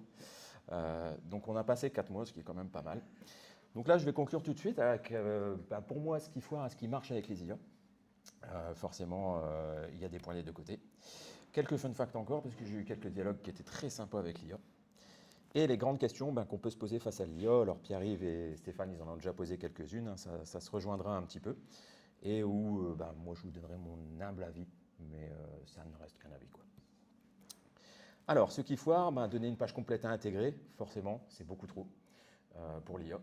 Générer trop de règles aussi. Moi, quand j'ai fait les règles, les cursor rules, Donc je lui ai fait générer un truc qui était déjà assez verbeux. Et en fait, à chaque fois que je trouvais un nouveau point à ajouter, je lui disais, ben vas-y, ajoute le point, ajoute ça. Ce qui fait que je me suis retrouvé avec 5 ou 6 checklists dans mes cursor rules de trucs à faire à chaque fois qu'on demande un dev et tout. J'ai même été plus loin à un moment donné, je lui ai dit, parce que je voulais pousser le truc pour voir comment ça fonctionne. Et je lui ai dit, ben, ce qu'on va faire, c'est que maintenant, on va faire des sessions de travail. Donc on va commencer notre session de travail, imprompte une session de travail, et on va timer notre travail. On va faire des daily notes et tout, on va faire des trucs de dinguerie, un peu comme tout ce qui nous casse les couilles en tant que développeur. C'est un peu ça qu'on va faire. Donc, tu vas rédiger tout ça. Donc, on va commencer avec début de session, on va faire un traitement. Et quand je te dirai fin de session, tu vas me jouer les daily notes, tu vas me jouer les tests unitaires surtout, tu vas me faire les timers, etc. Et en fait, c'était marrant. Franchement, c'était rigolo. Mais c'était pas super efficace. Déjà, l'IA, elle n'a aucune notion de la chronologie, enfin du temps en fait. Donc, du coup, je lui disais, on est le 6 juin, je lui ai dit d'écrire un truc. Elle me dit, oui, alors 3 février 2020, on a fait ça. Non, pas du tout.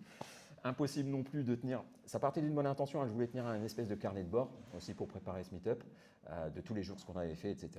Et pour voir un peu la puissance. Mais en fait, elle s'est emmêlée les pinceaux, je me suis retrouvé avec un fichier, c'était un bordel, les notes n'étaient pas rangées et tout. Donc j'ai décidé de vite arrêter ça parce qu'en plus, ça nous prenait du temps. Des fois, on voulait partir le soir parce qu'on en avait ras le cul et puis on faisait fin de session et puis il fallait attendre qu'elle fasse les tests, qu'elle fasse les notes, qu'elle fasse les machins. Finalement, tu disais, ouais, d'accord, quoi.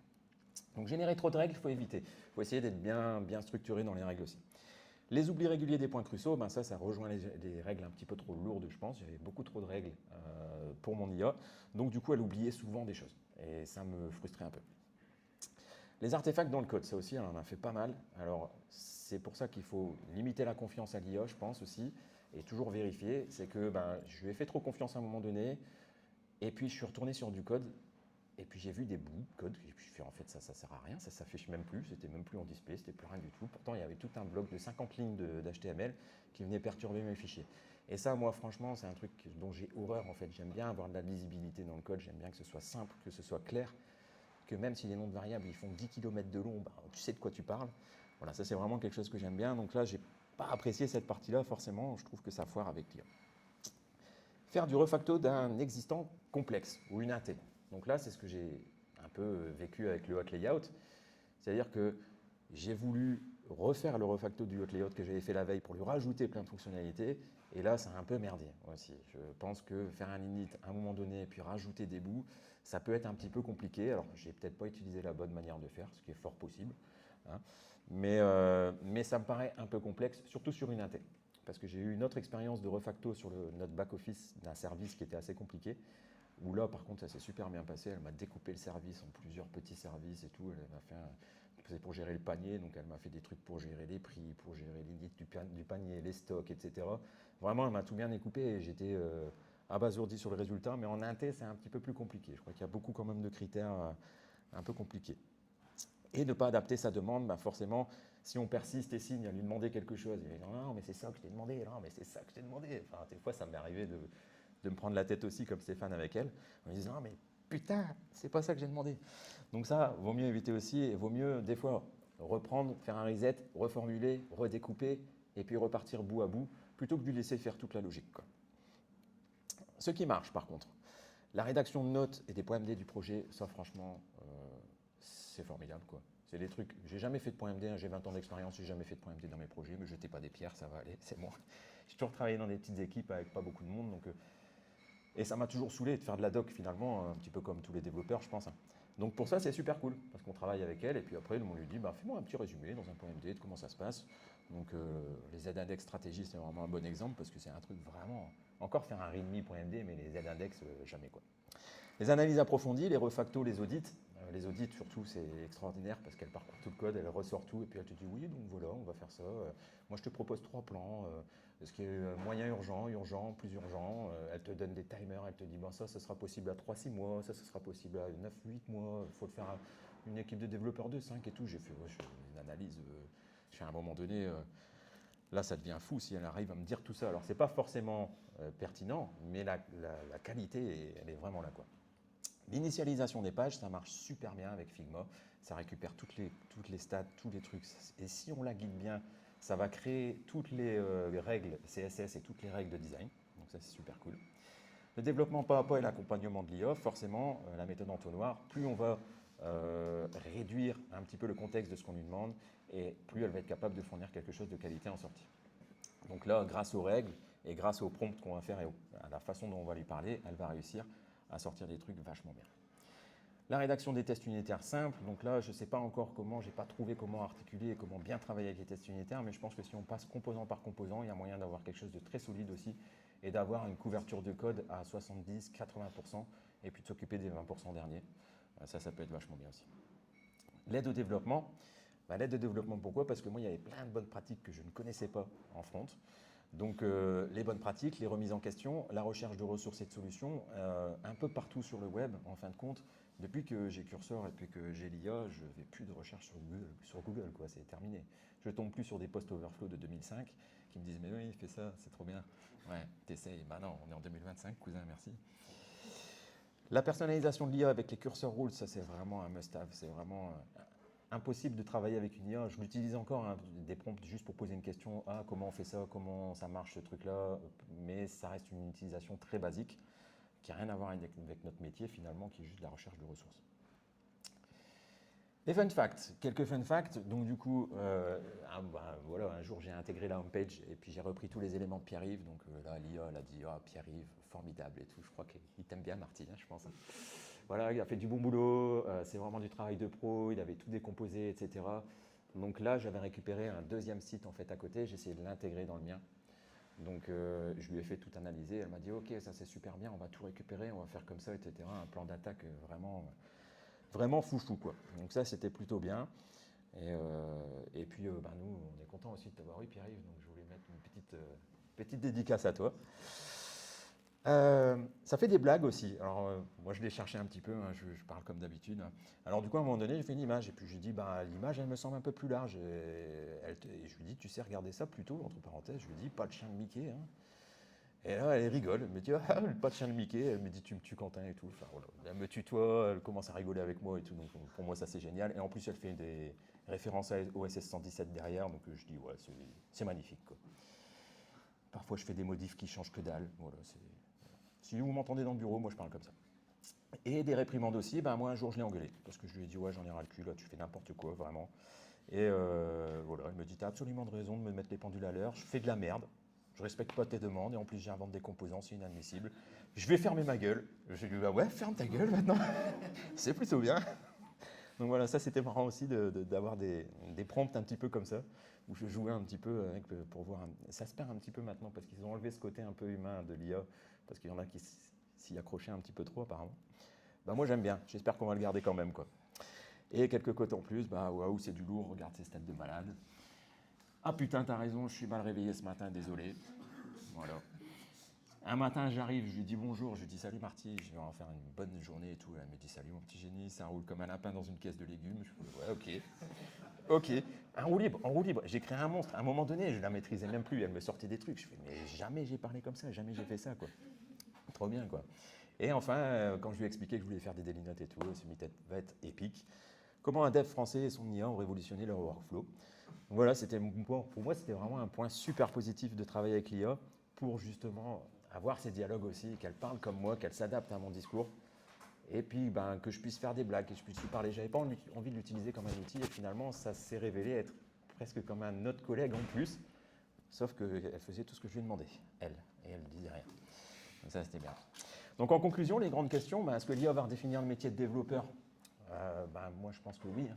Comme disait Pierre-Yves, hein, il y a une vraie mutation dans le métier de développeur. Il ne faut pas en avoir peur par contre, je pense qu'on ne va pas perdre notre métier. C'est juste qu'il va muter en quelque chose où on va peut-être écrire moins de code, mais on va faire aussi beaucoup moins de trucs chiants, beaucoup moins de trucs qui ne sont pas à notre portée. Moi, il y avait plein de points sur lesquels le SEO et l'accessibilité, vraiment, c'est deux points sur lesquels je pêchais vraiment fort et je le savais. Là, l'IA, elle apporte vraiment un gros plus, quoi. Donc cette mutation, pour moi, elle est vraiment intéressante. Elle ne me remplacera jamais, par contre, parce que j'ai pas mal d'expérience. Les devs juniors, je ne sais pas trop dire, c'est un autre débat. Mais en tout cas, oui, il y a une vraie mutation dans le métier, il ne faut pas en avoir peur forcément, quoi. Est-ce qu'on produit plus vite ou est-ce qu'on accumule plus vite de la dette technique? Alors là, c'est un peu les deux, pour moi, il y a un peu des deux. On produit plus vite, c'est clair, on peut créer beaucoup de dette technique si on ne fait pas attention à ce qu'on fait. Donc là aussi, il faut être prudent et il faut savoir faire des resets, regarder bien ce qu'elle fait, etc. Peut-on parler de vrai pair programming avec une IA? Dans mon cas, je n'ai pas fait du pair programming. J'ai surtout fait, je l'ai laissé coder parce que je n'ai pas fait une ligne de code quand j'ai développé tout ça, les 6 premiers jours en tout cas. Et j'ai fait de la review plutôt. Donc je suis vraiment passé dans mon rôle de tech lead à contrôler un petit peu ce qu'elle avait fait. Et le futur du dev, écrire du code ou des prompts, bah, je pense qu'on fera encore un peu les deux finalement. Mais on va surtout avoir cette faculté à avoir un projet de façon globale. Et puis c'est là notre vraie expertise. Voilà, d'ouvrir un peu nos chakras, à voir l'ensemble d'un projet plutôt que de se concentrer sur une petite brique. Donc tous les schémas d'équipe tech où ils bossent que sur une petite brique du panier, que sur le prix du panier, je ne suis pas sûr que ça fonctionne encore ça plus tard. Je pense qu'on pourra avoir des mecs qui ont un scope beaucoup plus large, voilà, en tant que développeur, même sans avoir forcément une connaissance sur le langage qu'ils utilisent ou quoi, juste avoir la connaissance du développement web et la façon dont on structure des applis, ben, ça suffit quoi. Ça suffit. Et le résultat final, ben oui, on gagne du temps parce que là, on a 75% du code qui a été généré par IA et 4 mois pour livrer une première version où on était 2 développeurs dessus à 50% de notre temps. Donc vraiment, c'est assez fou. Et la démo, ben, la voilà, le site, ce que ça rend au final. Mais même moi, quand j'ai revu ça tout à l'heure, je me suis dit, en fait, c'est dingue, quoi. Tout ce qu'on a fait, donc toute la gestion des catégories, tout est dynamisé, tous les favoris, etc., les prices. On a toute la partie mon compte avec toute la partie impact, la FAQ, le blog, toute la partie mes commandes, mes informations. Voilà, en 4 mois, 2 mois vraiment de travail effectif, donc je dirais 40 jours chacun. On arrive sur un résultat comme ça, sans rien connaître à Next.js, sans rien connaître à Tailwind. Alors on a appris, hein, on a appris des choses, mais finalement, c'était une super bonne expérience. Et moi, je vous recommande d'utiliser Cursor avec ça, parce que, bah ouais, j'ai rajouté le mien, Stéphane, hein, t'as aimé que le tien. T'as aimé que le tien. Donc oui, allez-y, essayez, amusez-vous, faites des essais, partez sur des projets vierges, et puis parlez-lui comme des déglingos à l'IA, c'est marrant, quoi. Ça fait comme un petit collègue, donc c'est plutôt sympa. Donc voilà, donc là vous avez un code, si vous n'êtes pas client, j'ai vu qu'il y en avait beaucoup qui n'étaient pas clients. Donc vous avez 10 € offerts sur votre première commande, c'est bien, ça permet d'essayer le service sans trop débourser, sans payer la consigne la première fois. Donc n'hésitez pas, vraiment on a une large gamme entre tout ce qui est biscuits, épicerie sucrée, salée, on a toutes les boissons, etc. Et on a des prix très intéressants. Donc voilà, vous choisissez votre code, Steph c'est Stéphane, Parrain c'est moi. Voilà, vous choisissez votre code, vous vous faites plaisir. Marty, ça ne marchera pas, je pense. Hein, j'ai pas mis Marty. Je la garde. Marty, c'est mon monstre. Il est là. Il est toujours là, il tourne toujours. Et voilà.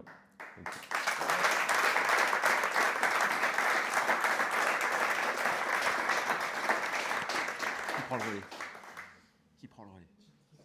Ouais, des petites questions, ouais, bien sûr, si tu as des questions. Ouais. Vachement intéressant. C'est bien raconté, en plus, ça donne envie. Là, tu as beaucoup parlé de la partie front que tu maîtrisais moins du coup. Par rapport à la partie que tu maîtrises beaucoup, le back-end, il faut que tu aies 20 ans d'expérience. Ouais, c'est ça. Est-ce que là, tu as un avis très rapide sur est-ce que tu t'en sers de la même manière? Sur le back-end, en fait, là aujourd'hui, on a un gros monolithe. Donc c'est un peu compliqué de lui faire absorber toute la code base, je pense. Tu vois, c'est un truc, ça me fait un petit peu peur. Il y a vraiment beaucoup de volume de code et tout. Mais récemment, comme tu disais, j'ai refactoré notre service de panier. Et en fait, elle m'a fait un truc, j'ai fait, ouais, en fait, si, c'est formidable. C'est vraiment, et pourtant, je lui ai pas mis de contexte dans les rules pour le coup. Je lui ai juste dit, analyse-moi ce fichier, regarde-moi, fais-moi un audit et dis-moi comment je peux l'améliorer. Et franchement, en fait, elle m'a donné la direction à suivre, si tu veux.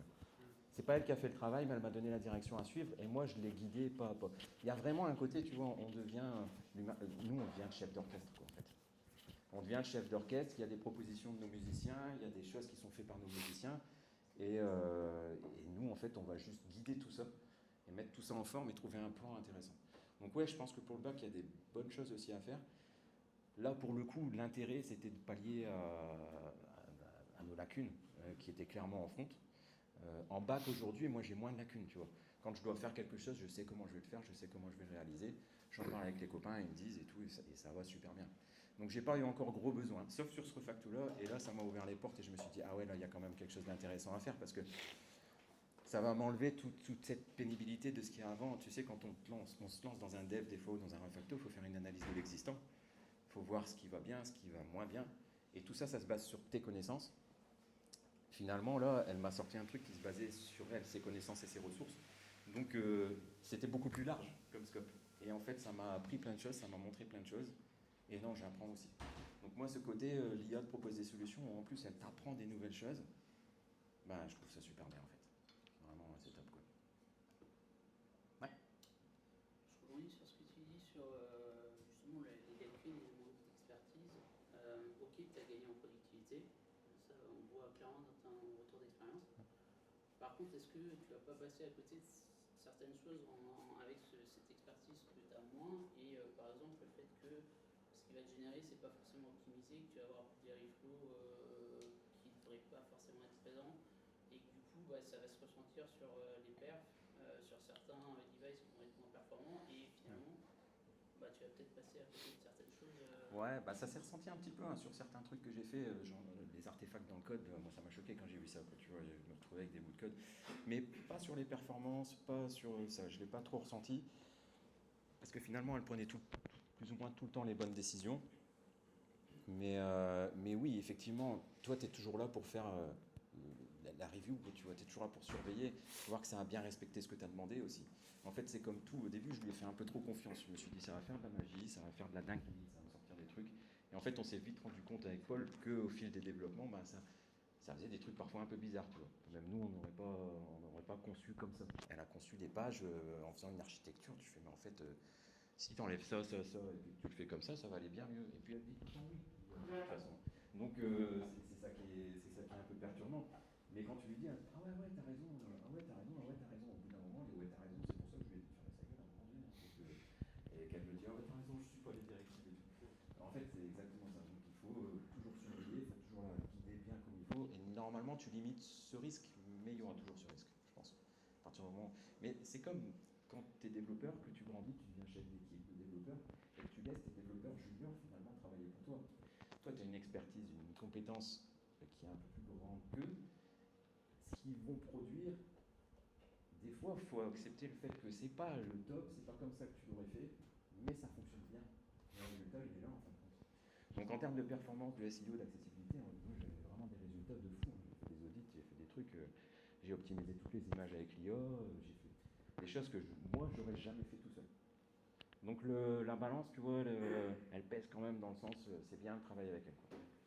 Enfin, en tout cas, pour ma part. Quoi. Moi, je travaille avec Cursor un petit peu. Toi, c'est Cursor. J'ai vu qu'il y avait un mode automatique du choix de modèle sur Cursor. Ouais. Est-ce que tu restais toujours sur le même modèle et est-ce que tu ouvrais aussi des conversations différentes selon ce que tu lui demandais? Alors, j'ai testé plusieurs choses. J'ai testé les prompts une journée. Quoi. Sur les premiers jours, j'ai fait un prompt une journée où je lui demandais tout dans un prompt. Parce que je me disais, elle garderait peut-être mieux en mémoire aussi ce que je lui avais demandé, etc. Et après, j'ai commencé à découper. Quand j'ai fait mes essais avec mes sessions de travail qui étaient désastreuses, j'ai commencé à découper. Et finalement, je me suis rendu compte qu'en découpant, des fois, elle s'en mêlait un peu moins les pinceaux avec ce que je lui avais demandé avant, etc. Donc, il y a un juste milieu à trouver entre les deux aussi. Mais je pense qu'il faut effectivement ouvrir plusieurs prompts quand même pour gérer plusieurs cas différents et pas passer du coq à l'âne dans un seul prompt. Ça, ça me paraît logique. Surtout maintenant qu'on peut revenir en arrière. Tu sais, dans Cursor, on peut revenir en arrière, on peut faire des restore checkpoints et tout. Donc ça, c'est vachement bien, mais si tu commences avec des prompts de 10 km de long, quand tu fais un restore, tu perds plein de trucs. Donc c'est un peu chiant. Et pour les modèles, j'ai essayé un peu tout. J'ai essayé de figer un modèle en particulier. ChatGPT 5 qui était pas mal à un moment donné. J'ai utilisé Gemini aussi, j'ai utilisé Claude, et après j'ai utilisé en auto parce que j'avais plus de crédit sur ChatGPT 5. Bon, bah, j'étais obligé. Et je préfère travailler avec un modèle en particulier. Voilà, je préfère travailler avec un modèle, et là je suis resté sur Claude. Claude Sonnet 4, je crois. Et franchement, moi les réponses me conviennent. Tu vois bien la différence entre les différents modèles, les réponses qu'elles te donnent. Et moi j'aime bien les modèles déjà qui parlent un peu comme je parle. Ça m'a aidé un petit peu aussi. Et surtout qui sont pertinents dans leurs réponses. Et là, moi je trouvais que ça marchait mieux avec moi. Je pense aussi qu'il y a une affinité, tu vois, à ta façon de coder, à ta façon de faire. Ouais, t'as faim toi. Non, c'est qu'en fait les pizzas arrivent dans 10 minutes et il reste encore un pitch derrière. Ah oui, c'est vrai. Si on peut les questions-réponses, on peut échanger après. Voilà, ouais, si vous voulez les autres questions, je ne sais pas si j'ai répondu à ta question. Les autres questions, après un petit peu plus tard. Et c'est tout. Merci. Après Quentin, on reste Ça l'attire. Voilà. Alors moi, je vais vous présenter un petit cas d'application, donc vibe coding avec Windsurf, par un non-développeur, donc qui est moi-même. Alors pour info, là, je suis prof à Schema et ils ont eu une initiation là, la semaine dernière de vibe coding avec V0. Ils ont eu, je crois, 1 jour et demi pour créer une application. C'est quand même assez extraordinaire ce qu'ils ont fait. Donc, ça change le dev et on voit aussi que cette partie vibe coding ouvre des nouvelles perspectives aussi pour les non-codeurs, surtout et après il y a des gens comme Pierre-Yves qui font en sorte de savoir récupérer ce qui se fait. Là, par exemple, tout à l'heure, moi j'utilise aussi pas mal Lovable ou Bolt sur la partie amont pour gérer des pages. Et j'en ai fait une pour quelqu'un, il me dit mais oui, mais moi j'ai mon site sur WordPress, j'ai pas envie de passer sur Lovable, payer 25, enfin bref. Et, et donc je regarde, je tape, qu'est-ce que j'ai tapé, enfin, Lovable ou WordPress. Et en fait, effectivement, il y a des choses qui se font. Alors, il y avait un gars qui faisait ça, qui proposait de faire à Lovable le code. Bon, ça ne marchait pas. Et ensuite, je suis passé sous Windsurf, j'ai recopié son prompt et il m'a transformé tout le code Lovable. Donc, je l'ai déployé sur GitHub et il m'a retransformé tout ça. Le mec, il a installé le thème WordPress, sa page, elle était faite. Voilà, donc c'est assez cool. Alors, effectivement, moi, je ne sais pas derrière. Je vois qu'il y a pas mal d'erreurs, c'est ce qu'on va voir. Comment un non-dev le fait avec l'IA. Bon, même pour les développeurs, il y a beaucoup d'erreurs, mais nous, on voit encore moins ce qui va pas.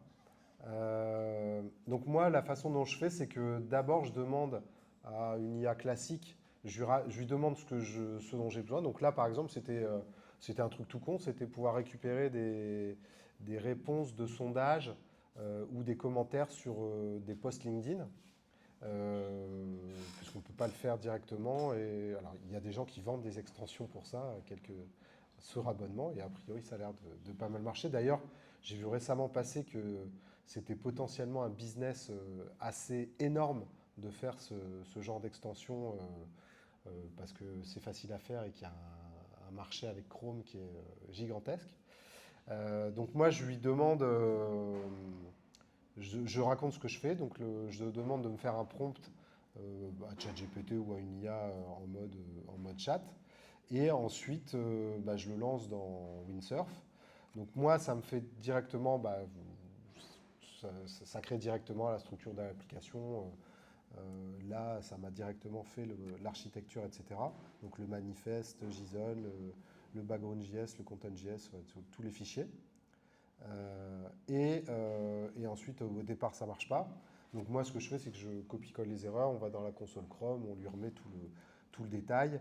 Et alors même si je ne suis pas dev, on comprend quand même qu'il doit aller parser la page. Là, par exemple, les commentaires, ils sont sur plusieurs onglets. Enfin, les votes, ils sont sur plusieurs onglets, ou les commentaires, ça se charge au fur et à mesure.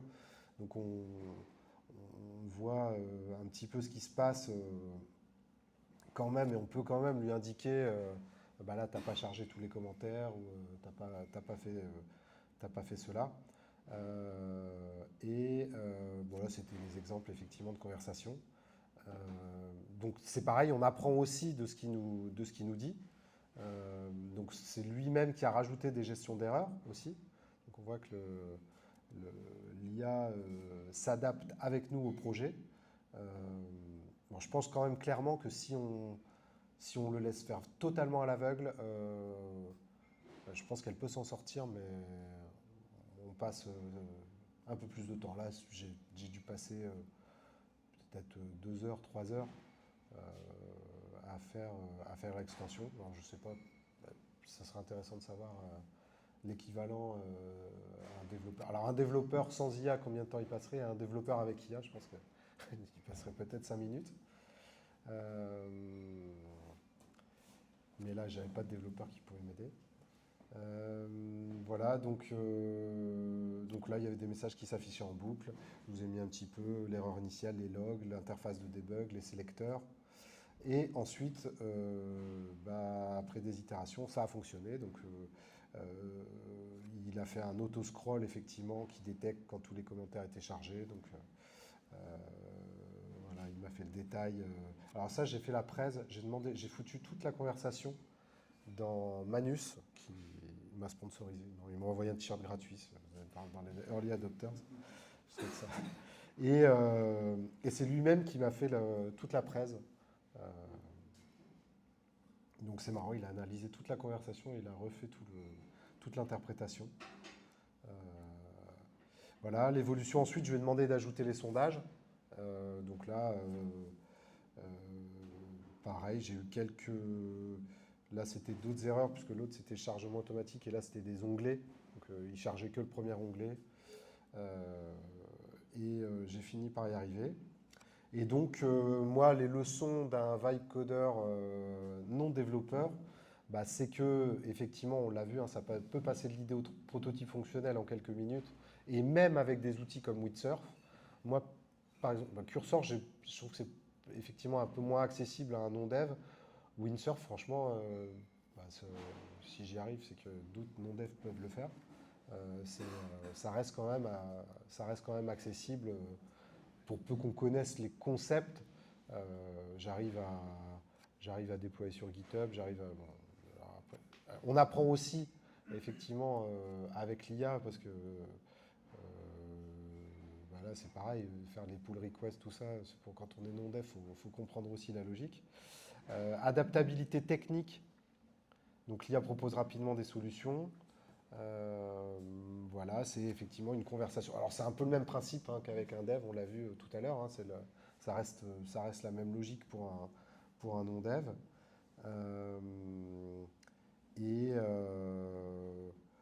Voilà, l'idée c'était des exemples de choses qui pouvaient être faites. Moi l'idée c'était plutôt d'orienter sur qu'est-ce que les non-devs ou les dirigeants, plutôt les fonctions exécutives peuvent faire avec l'IA. Donc ça peut être là, c'était un outil pour faire du marketing. Moi j'avais besoin de récupérer les montants pour après leur envoyer des messages, des choses comme ça. Mais ça peut être aussi des petits outils métiers. C'est vrai que c'est super pratique aussi pour un petit logiciel avec une base de données, mais avec des fonctions d'IA intégrées pour générer du contenu, pour faire des différents trucs. On explique son besoin, on dit fais-moi un prompt détaillé, on le copie-colle dans Windsurf, il nous génère une appli complète avec base de données, etc. Donc un peu à la manière de ce qui a été fait sur les écrans là. Ça, même un non-codeur, même un exécutif ou même quelqu'un de fonctionnel, il peut aller au-delà des N8. Moi j'ai beaucoup plus de mal avec N8N par exemple. Là, je trouve que c'est beaucoup plus simple d'aller faire ça directement qu'avec N8N ou même la logique visuelle, je sais pas, moi j'arrive pas trop. Donc il y a beaucoup de cas d'usage qui sont intéressants et donc je pense que ça va aussi re-questionner le métier de développeur, mais aussi l'interaction avec les différentes équipes qui du coup vont aussi aller peut-être proposer des évolutions, vont aussi contribuer beaucoup plus facilement sur des projets. Donc je trouve que ça élargit encore le spectre et je trouve ça assez fascinant. Donc je vous ai pas mis toutes mes angoisses existentielles, mais j'en ai aussi quelques-unes. Mais voilà, je pense que c'est sûr que clairement, il y a aussi des enjeux sur ces parties-là, mais voilà, moi je suis plutôt d'une approche entrepreneuriale et c'est à nous d'inventer la vie qui va avec, c'est ça? Non, c'est pas ici. Voilà. Mais j'ai terminé comme ça, je pense que on va laisser la place au plus tard.